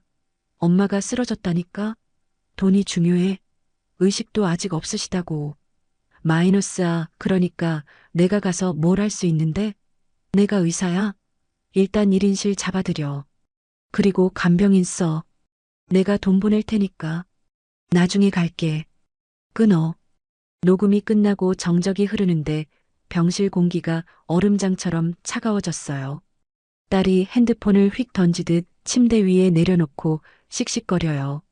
맞지? 오빠란 인간이 저래. 엄마 죽을 뻔했다는데 돈 보낸대. 간병인 쓰래. 자기가 와서 손 한번 잡아주는 게 그렇게 힘들어? 내가 진짜 저 인간이랑 연을 끊든지 해야지. 나는 아무 말도 못했어요. 가슴 명치 끝이 꽉 막힌 것처럼 답답하고 눈시울이 뜨거워지는데 억지로 참았어요. 그래. 차단까지 한 놈인데 오겠냐? 돈 보낸다는 말이라도 하는 게 어디냐? 스스로를 위로해 보려는데 그게 잘 안 되대요. 비참해서 엄마 그냥 오빠 없는 셈 쳐. 내가 있잖아. 내가 엄마 지킬게. 딸이 젖은 수건을 가져와서 내 얼굴이랑 손을 닦아주기 시작했어요. 근데 딸 손이 내 손만큼이나 거칠어요. 청소일 하느라 독한 세제 만지고 물걸레 짜느라 손가락 관절이 툭툭 붉어진 그 손. 그 손이 내 얼굴을 스치는데 까끌까끌하면서도 얼마나 따뜻한지 몰라요. 미안하다, 미정아. 너 일도 못 나가고. 됐어. 팀장님한테 말했어. 엄마 퇴원할 때까지 휴가 낸다고. 잘리면 뭐 다른 데 취직하면 되지. 청소부 구하는 데는 많아. 딸이 씩씩하게 말하고는 웃어 보이는데 그 웃음 뒤에 있는 고단함이 보여서 마음이 아팠어요. 사실 우리 딸 공부 참 잘했거든요. 오빠만큼은 아니어도 반에서 늘 상위권이었어요. 근데 아들 뒷바라지하느라 딸 대학 보낼 돈이 없어서 내가 그랬죠. 미정아, 너는 상고 가서 취직하면 안 되겠니? 오빠 자리 잡으면 너 대학 꼭 보내줄게. 그때 딸이 아무 말 없이 고개를 끄덕였어요. 그리고 졸업하자마자 공장에 취직해서 월급날마다 봉투째로 나한테 가져다 줬죠. 그 돈이 다 아들 고시원비로 책값으로 들어갔고요. 지금 생각하면 내가 미친년이에요. 딸의 청춘을 팔아서 아들 출세기를 닦아준 거니까. 근데 그 결과가 이거네요. 아들은 남이 되고 희생시킨 딸만 내 옆에 남고. 엄마, 좀 자. 내가 짐 정리 좀 해놓을게. 냄새나서 놔둘 수가 없어. 딸이 바닥에 놓인 비닐봉지를 집어들었어요. 아차 싶더라고요. 아니다. 그냥 둬라. 엄마가 나중에 할게. 내가 벌떡 일어나려다가 어지러워서 다시 털썩 누웠어요. 딸이 의아한 표정으로 나를 봐요. 왜 그래? 이거 젖어서 곰팡이 핀단 말이야. 빨래라도 해서 넣어놔야지. 엄마 뭐 숨겨놓은 거라도 있어? 아니, 그게 아니라 말릴 새도 없이 딸이 봉지를 뒤집어 엎었어요. 후두둑. 흙 묻은 낡은 조끼, 다 떨어진 양말, 구멍난 목장갑들이 쏟아져 나왔어요. 그리고 그 사이에 꼬질꼬질한 빨간 내복으로 칭칭 감아놓은 보따리가 툭 떨어졌죠. 이게 뭐야? 엄마는 무슨 내복을 가지고 다녀? 딸이 코를 찡긋하며 보따리를 집어들었어요. 안 된다고 소리를 질러야 하는데 목소리가 안 나와요. 심장이 터질 것 같아요. 딸이 내복을 풀기 시작해요. 한 겹, 두 겹. 그리고 마침내 은행 이름이 박힌 통장이 모습을 드러냈어요. 통장?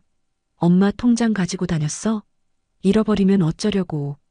딸이 무심코 통장을 펼쳤어요. 나는 눈을 질끈 감았어요. 이제 끝이구나. 판도라의 상자가 열렸구나. 이제 딸이 눈이 뒤집혀서 엄마, 이게 다 무슨 돈이야? 하고 소리를 지르겠지. 나한테 달려들어서 어디서 훔쳤냐고 아니면 이 돈 내놓으라고 난리를 치겠지. 아들과 똑같이 돈에 미친 괴물이 되면 어떡하나 그 공포가 밀려오더라고요. 그런데 조용해요. 딸이 소리를 안 질러요. 슬며시 눈을 떠서 딸을 봤어요. 딸이 통장을 들고 굳어 있어요. 석상처럼.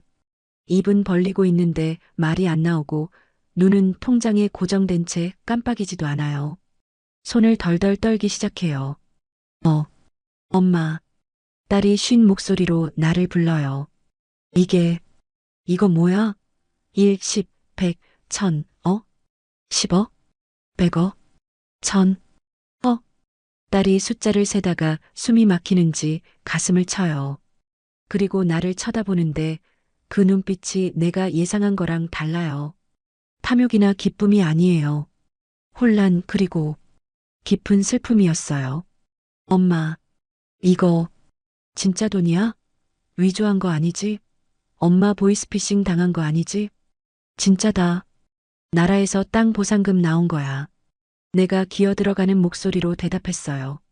그러자 딸의 눈에서 눈물이 주르륵 흘러내려요. 그러더니 갑자기 소리를 빽 지르는 거예요. 근데 왜 이러고 살았어? 딸이 통장을 바닥에 내동댕이 쳤어요. 나는 깜짝 놀랐죠. 엄마 바보야? 이 돈이 있는데, 2천억이 있는데, 왜 폐지를 줍고 다녀? 왜 밥도 못 먹어서 영양실조로 쓰러져? 왜? 딸이 내 침대로 와서 내 어깨를 흔들며 울부짖어요. 나는 엄마 돈 없는 줄 알고, 엄마 굶을까봐 100원이라도 아끼려고 도시락 싸다니고, 버스비 아끼려고 걸어다니고, 오빠 눈치 보면서 쩔쩔매고 살았는데, 엄마는 왜 이렇게 미련하게 살아, 왜? 딸은 돈이 생겨서 기쁜 게 아니라 부자 엄마가 거지처럼 살면서 고생한 게 너무 속상하고 억울했던 거예요. 자기가 못난 딸이라서 엄마 고생시킨 줄 알고 죄책감 갖고 살았는데 알고 보니 돈을 깔고 앉아 있었다니까 기가 막히고 화가 난 거죠. 엄마, 나 진짜 너무 화나. 엄마 고생한 거 생각하면 피가 거꾸로 솟아. 이 돈 있으면 진작에 무릎 수술도 하고 맛있는 것도 사 먹고 따뜻한 집에서 살 수 있었잖아. 왜 우리 엄마는 복을 줘도 누리지를 못해? 딸이 내 가슴에 얼굴을 묻고 펑펑 울어요. 그 뜨거운 눈물이 환자복을 적시고 내 가슴으로 스며드는데 그때 깨달았어요. 아, 이 아이는 다르구나. 아들은 2천억을 보면 이제 내 세상이다 하고 웃었을 텐데 딸은 2천억을 보고 우리 엄마 불쌍해서 어떻게 하고 우는구나. 이게 자식 농사의 성적표였구나. 나는 아들은 서울대로 보냈지만 인간으로는 실패했고 딸은 대학도 못 보냈지만 진짜 사람으로 키웠구나. 나는 떨리는 손을 들어 딸의 머리를 쓰다듬어 줬어요. 미안하다. 미정아. 엄마가 겁이 나서 그랬어. 돈 때문에 너희들 잃을까봐. 돈 생기면 다들 변한다고 해서. 그래서 숨겼어. 딸이 고개를 들고 젖은 눈으로 나를 쏘아봐요. 누가 변해? 내가 돈 때문에 엄마 버릴까봐 그랬어? 오빠는 몰라도 나는 아니야. 나는 엄마 딸 김미정이라고. 그 말이 얼마나 든든하던지. 2천억 통장보다 딸의 그 한마디가 더 큰 재산처럼 느껴지더라고요. 그래. 안다. 내가 잘못 생각했다. 이제 안 그럴게. 이 돈 다 네 거다. 오빠한테는 한 푼도 안 줄 거다. 내 말에 딸이 코를 훌쩍이며 대답해요. 돈 필요 없어. 그냥 엄마가 건강했으면 좋겠어. 제발 그놈의 폐지 좀 줍지 마. 나 청소일 안 해도 되게 해준다면 그건 좀 좋네. 우리는 서로를 끌어안고 한참을 울었어요. 병실 밖 복도에서 간호사들이 지나가는 소리가 들리는데 우리는 세상에 둘만 남은 것처럼 서로를 의지했죠. 한참 뒤에 진정이 되고 나니 딸이 통장을 주워들고 옷에 쓱쓱 닦더라고요. 근데 엄마, 이거 오빠가 알면 난리 나겠다. 오빠 눈 뒤집힐 텐데. 절대 말하지 마라. 당분간 비밀이다. 내가 퇴원하고 다 생각이 있으니까. 알았어. 근데 엄마, 나 소원 하나만 들어줘. 뭔데? 퇴원하면 우리 제일 비싼 밥 먹으러 가자. 오빠 상견례 때 갔던 그 호텔 있잖아. 거기 가서 킹크랩인가 랍스터인가 그거 실컷 먹어보자. 나 그때 엄마가 거기서 기죽어서 밥도 못 먹었다는 얘기 듣고 얼마나 속상했는지 알아? 딸의 소박한 소원에 웃음이 났어요. 2천억으로 빌딩을 사달라는 것도 아니고 고작 밥 한 끼라니. 그래, 가자. 호텔을 통째로 빌려서라도 먹여주마. 그런데 세상 일이라는 게 참 비밀이 없더라고요. 내가 병원에 입원해 있는 사이에 생각지도 못한 곳에서 사단이 났어요. 내 통장을 발견한 건 딸뿐만이 아니었거든요. 아니, 정확히 말하면 통장을 본 건 아닌데 내가 보상금 대박난 할머니라는 소문이 병원 청소부들 사이에서 돌기 시작한 거예요. 그리고 그 소문은 꼬리에 꼬리를 물고 결국 가장 듣지 말아야 할 사람의 귀에 들어가고 말았죠. 딸이 핸드폰을 들고 나를 쳐다봐요. 눈이 동그래져서 엄마, 오빠야. 오빠가 전화를 했어. 수신 차단한 지 1년이 넘도록 전화 한 통 없던 아들이 갑자기 전화를 했다? 촉이 오더라고요. 냄새를 맡았구나. 돈 냄새를. 기가 막히게 냄새 하나는 잘 맡는 놈이니까. 나는 딸한테 고개를 끄덕였어요. 받아보라고. 딸이 스피커폰을 켰어요. 오빠. 웬일이야? 야, 김미정. 너 지금 병원이지? 엄마 옆에 계셔? 아들 목소리가 다급해요. 평소에 그 냉정하고 차가운 목소리가 아니라 흥분에 들떠서 헐떡거리는 목소리. 계시는데. 왜? 너 꼼짝 말고 거기 있어. 나 지금 가고 있으니까. 야, 대박이야, 대박. 너 그 소식 들었어? 우리 집 딱 말이야. 아, 올 것이 왔구나. 내 심장이 다시 쿵쿵거리기 시작했어요. 이제 진짜 전쟁 시작이구나. 돈 냄새라는 게 참 무섭습디다.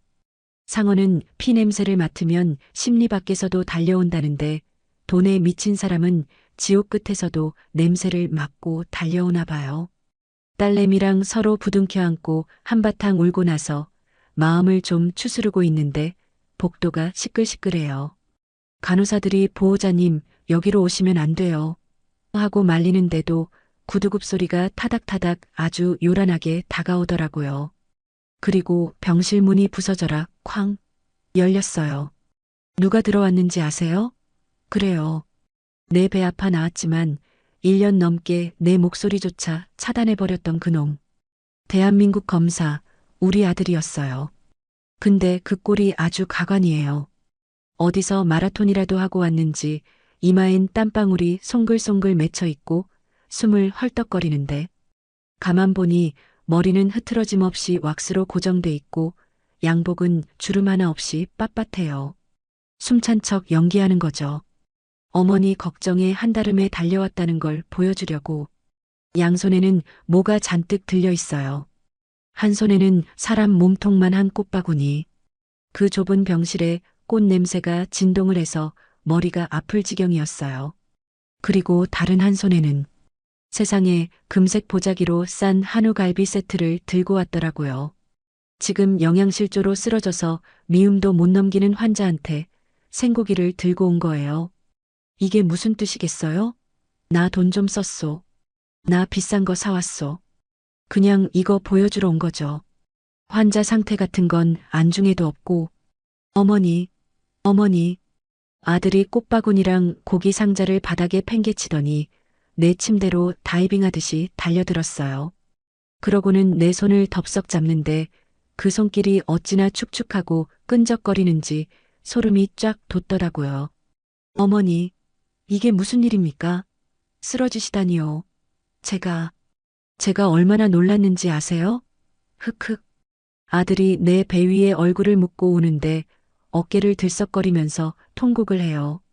근데 나는 알아요. 저게 진짜 눈물이 아니라는 걸. 내 가슴에 닿은 아들의 얼굴에서 뜨거운 눈물이 느껴지는 게 아니라 차가운 계산속이 느껴지니까요. 옆에 서 있던 딸 미정이가 기가 차다는 듯이 콧방귀를 뀌어요. 참나. 오빠, 지금 쇼해. 아까 전화로는 뭐라 그랬어? 돈 보낼 테니까 간병인 쓰라며. 중요한 미팅 있다며. 갑자기 왜 이래? 딸이 쏘아붙이니까 아들이 고개를 번쩍 들어요. 눈가는 붉어졌는데 눈물은 한 방울도 없어요. 그 눈빛이 딸을 향하자마자 순식간에 매섭게 변하더라고요. 너는 오빠가 왔는데 말이 그게 뭐야? 내가 얼마나 놀랐으면 미팅이고 뭐고 다 팽개치고 왔겠어. 너는 어머니가 이 지경이 될 때까지 뭐 했어? 옆에서 모신다는 애가 관리를 어떻게 했길래 어머니가 쓰러지셔. 적반하장도 유분수지. 방귀 낀 놈이 성낸다고 자기가 불효해놓고 딸한테 뒤집어 씌우는 꼴을 보니 속에서 천불이 나더라고요. 그만해라. 시끄럽다.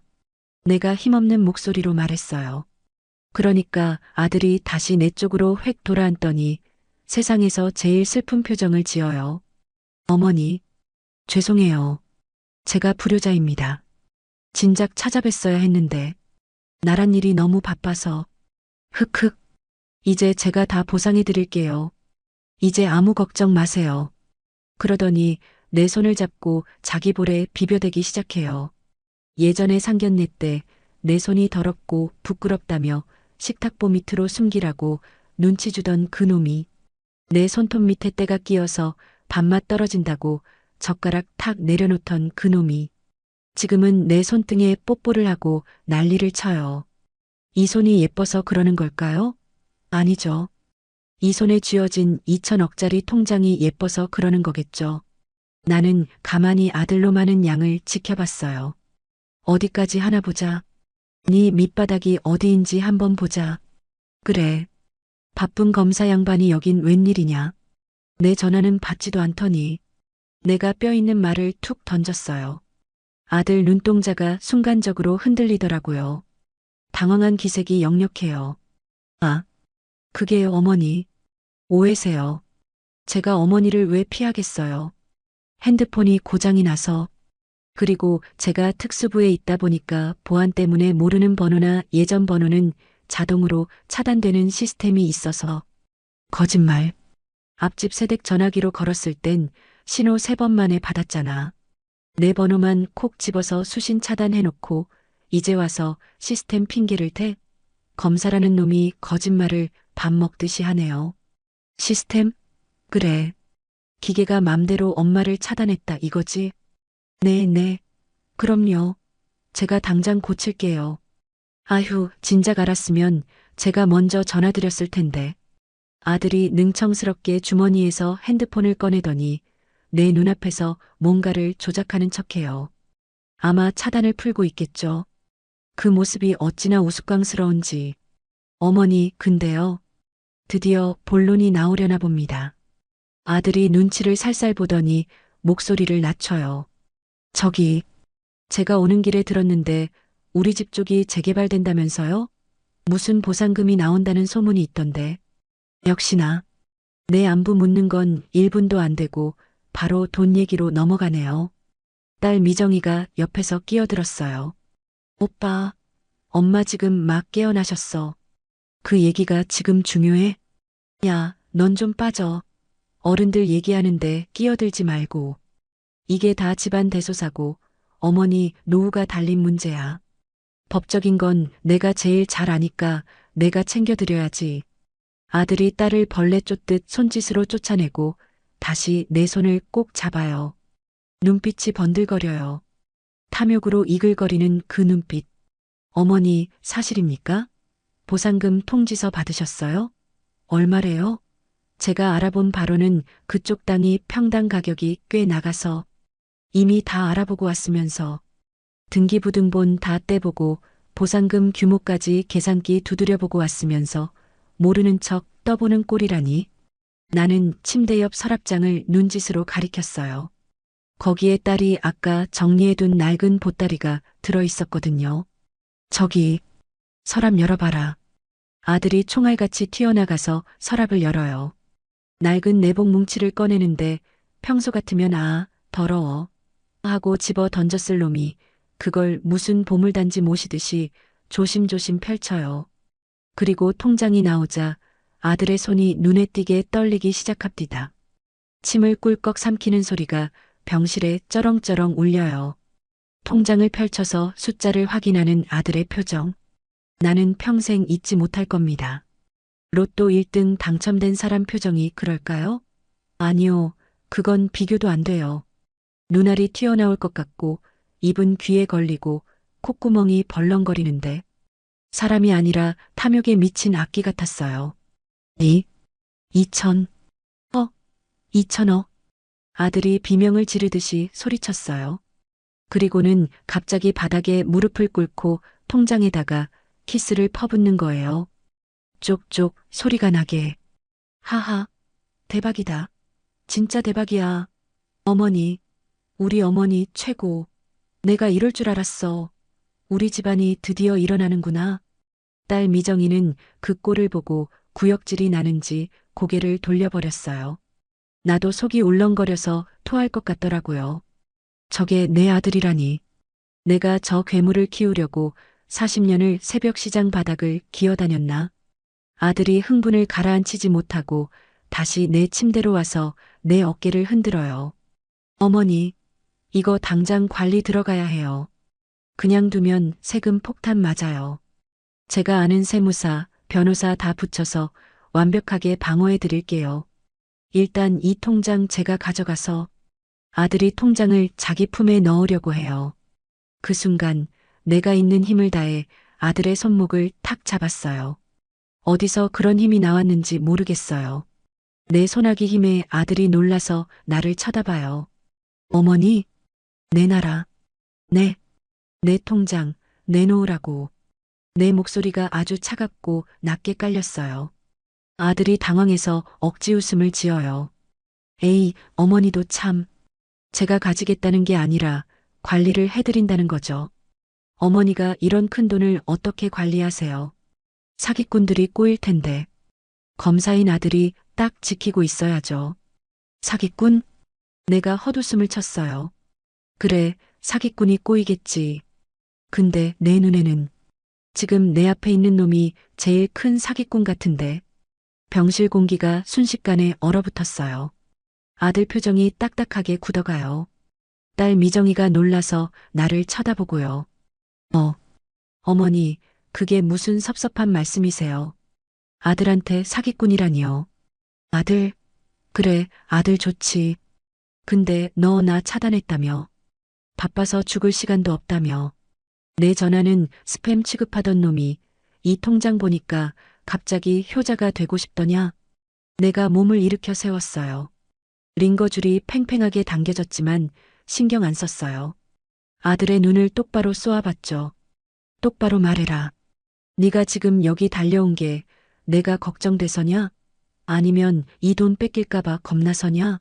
네가 절하고 싶은 게 나냐? 아니면 이 종이 쪼가리냐? 아들이 입술을 달달 떨어요.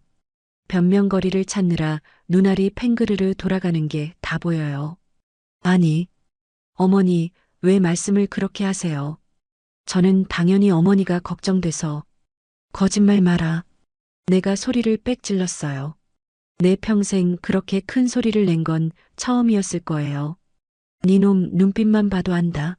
너는 지금 네 어미가 죽든 말든 상관없어. 아니, 차라리 내가 빨리 죽어서 이 돈이 니한테 상속되기를 바라고 있겠지. 그래서 세금 걱정부터 하는 거 아니냐? 아들이 전곡을 찔렸는지 얼굴이 불그락푸르락해요. 그러더니 본색을 드러내기 시작합디다. 비굴했던 표정을 싹 거두고 나를 노려보더라고요.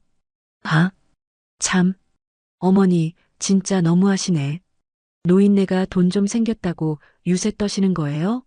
그래요. 솔직히 말해서 이 돈 어머니가 다 쓰실 수 있어요? 어차피 다 자식한테 물려줄 거잖아요. 그럼 효율적으로 관리를 해야죠. 미정이 제가 뭘 알아요? 청소나 하는 애가 금융을 알아요. 법을 알아요? 결국 이 돈 지킬 사람은 저밖에 없다고요. 아들이 소리를 지르며 삿대질을 해요. 옆에 있던 딸이 참다 못해 아들을 밀쳤어요. 오빠 미쳤어? 엄마한테 삿대질이야? 돈이고 뭐고 다 필요 없으니까 나가. 당장 나가라고. 너나 비켜. 이 기집애가 어디서 감히. 아들이 딸을 거칠게 밀쳐서 딸이 바닥에 넘어졌어요. 그 꼴을 보자마자 내 눈이 뒤집혔죠. 침대 옆에 있던 쇠로 된 물컵을 집어들어서 아들 놈한테 던졌어요. 나가. 당장 내 눈앞에서 꺼져. 아들이 흠칫 놀라서 물러나요. 너는 내 자식 아니다. 오늘부로 너랑 나는 끝이다. 내 돈 2천억? 10원 한 장도 너한테 안 준다. 사회에 기부를 하든 불에 태워버리든 내 마음이다. 하지만 너 같은 불효자 놈한테 줄 돈은 땡전 한 푼도 없다. 내 서슬 퍼런 선언에 아들이 기가 막히다는 듯 헛웃음을 흘려요. 하? 어머니, 치매 오셨어요? 법적으로 저한테 상속권이 있어요. 유류분이라는 게 있다고요. 어머니 마음대로 못해요. 유류분? 그래, 법대로 해보자. 근데 그거 아니야? 내가 아직 눈 시퍼렇게 뜨고 살아있다는 거. 내가 죽기 전엔 이 돈 다 내 거다. 내가 이 돈으로 뭘 할지 잘 지켜봐라. 대한민국 최고의 변호사 다 사서라도 너한테 갈 돈은 10원도 없게 만들 테니까. 나는 숨겨뒀던 비장의 무기를 꺼냈어요.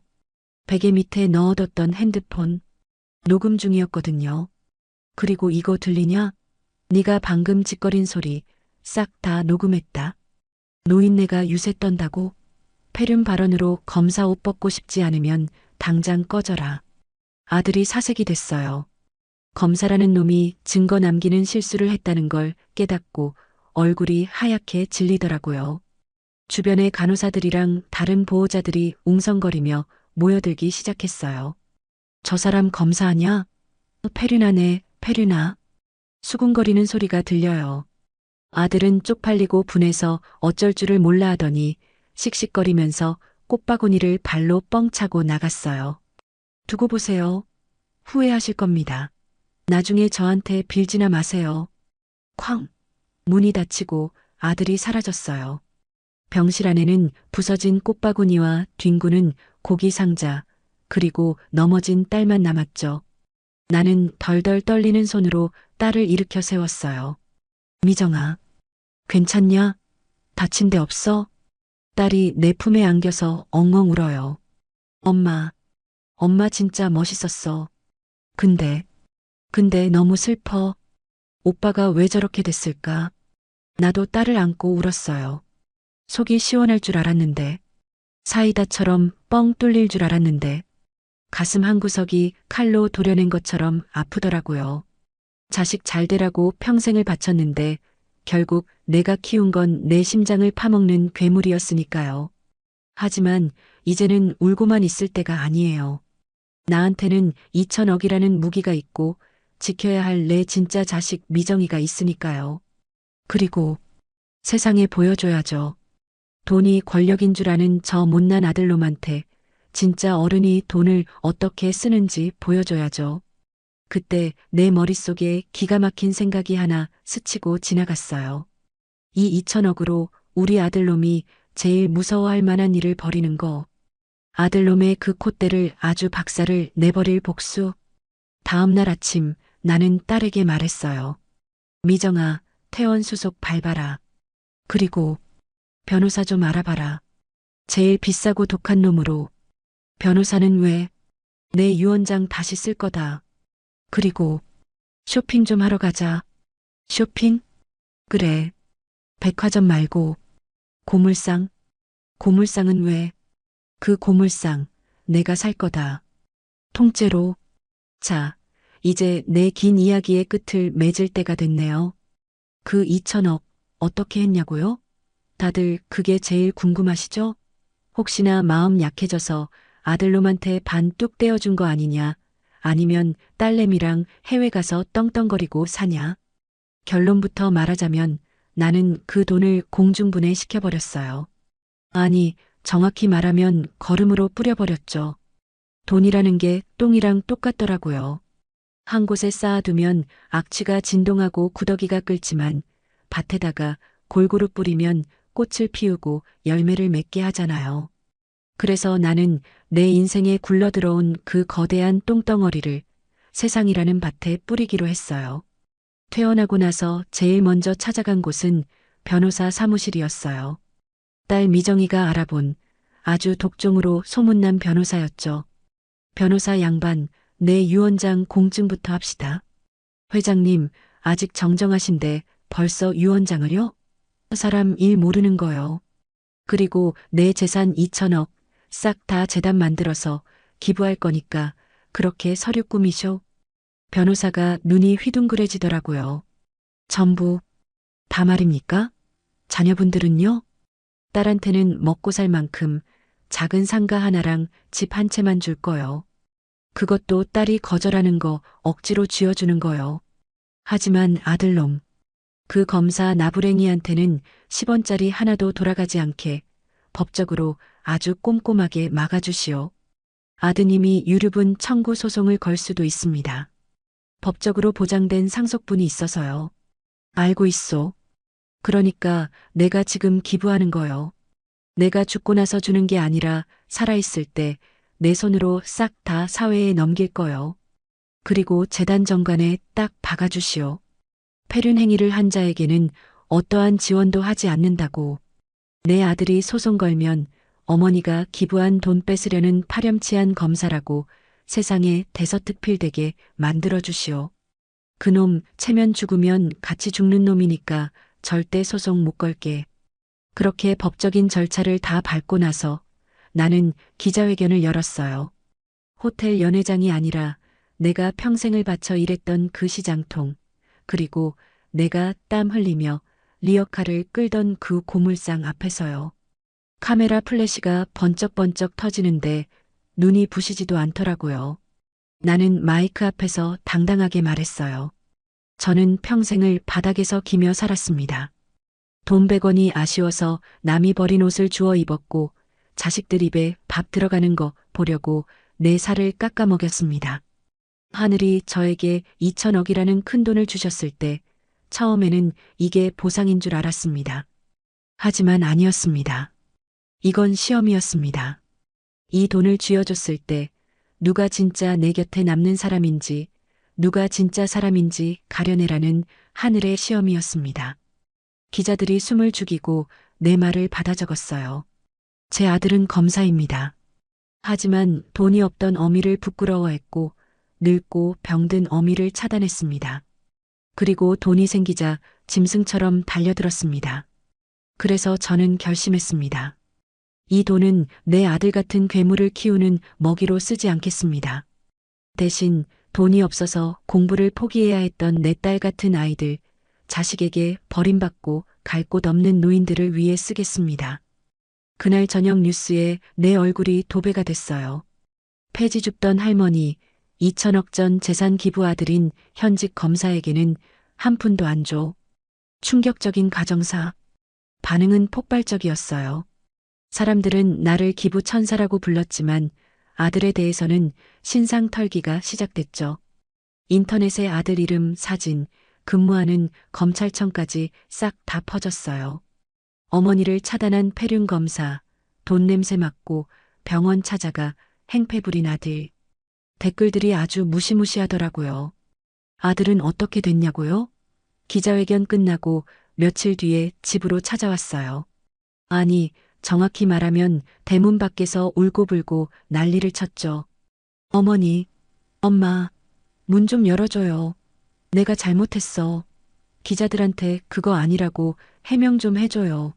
나 검찰청에서 징계 먹게 생겼어. 장인어른이 이혼하래.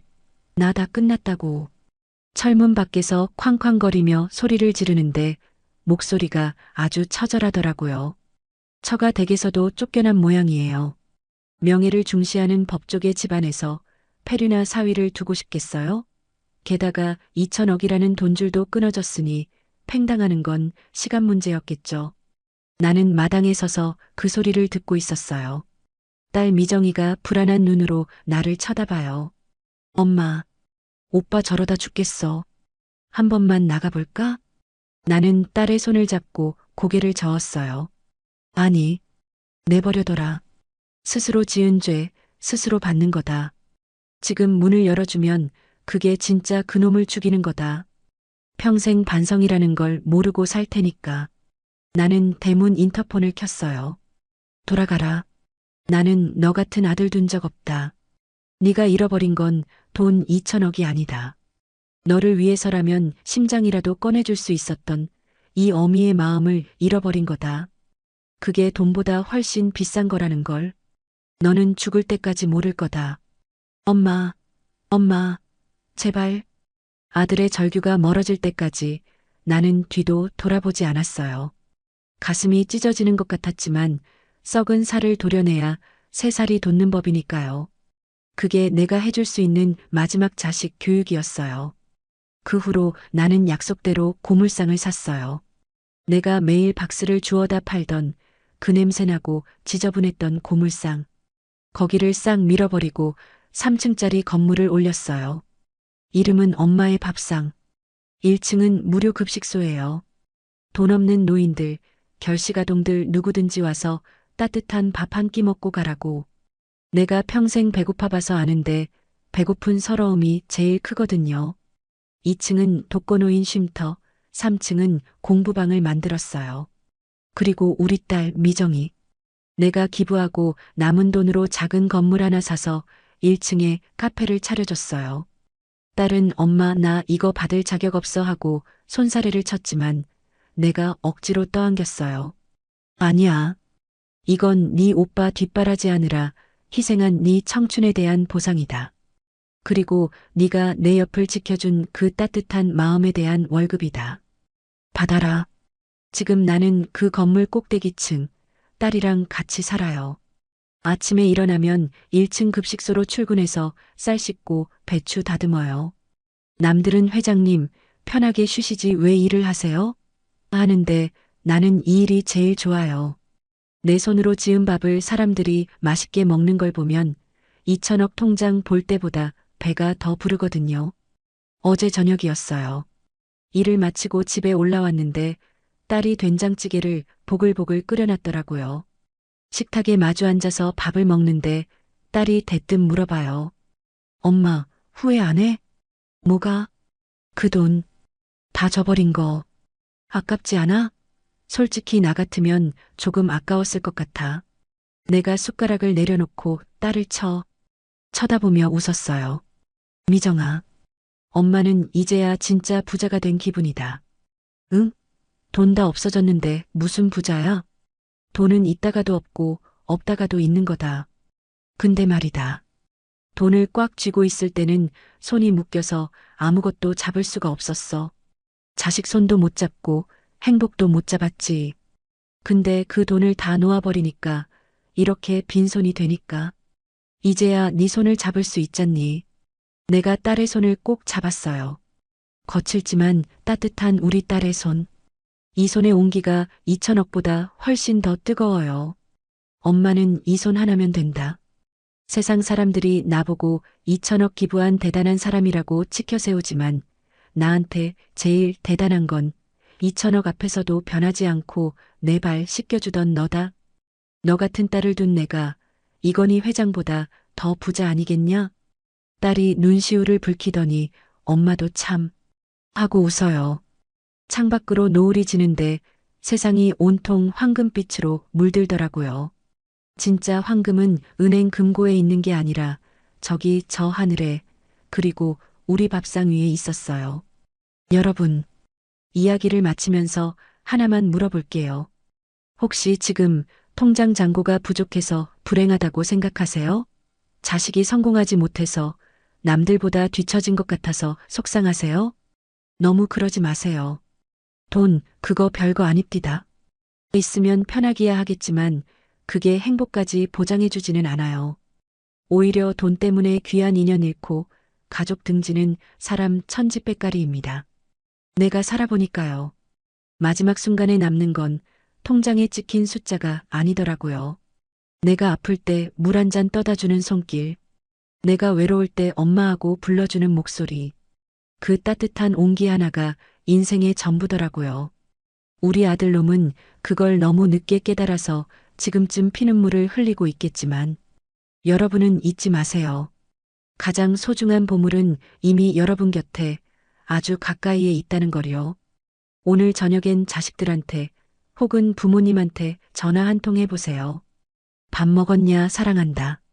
그 말 한마디가 2천억보다 더 값진 유산입니다. 제 이야기는 여기까지입니다. 들어주셔서 고마워요. 나는 이제 내일 아침 급식소 나갈 준비하러 가야겠네. 콩나물 다듬으러 가야지. 내 인생 최고의 직장이니까.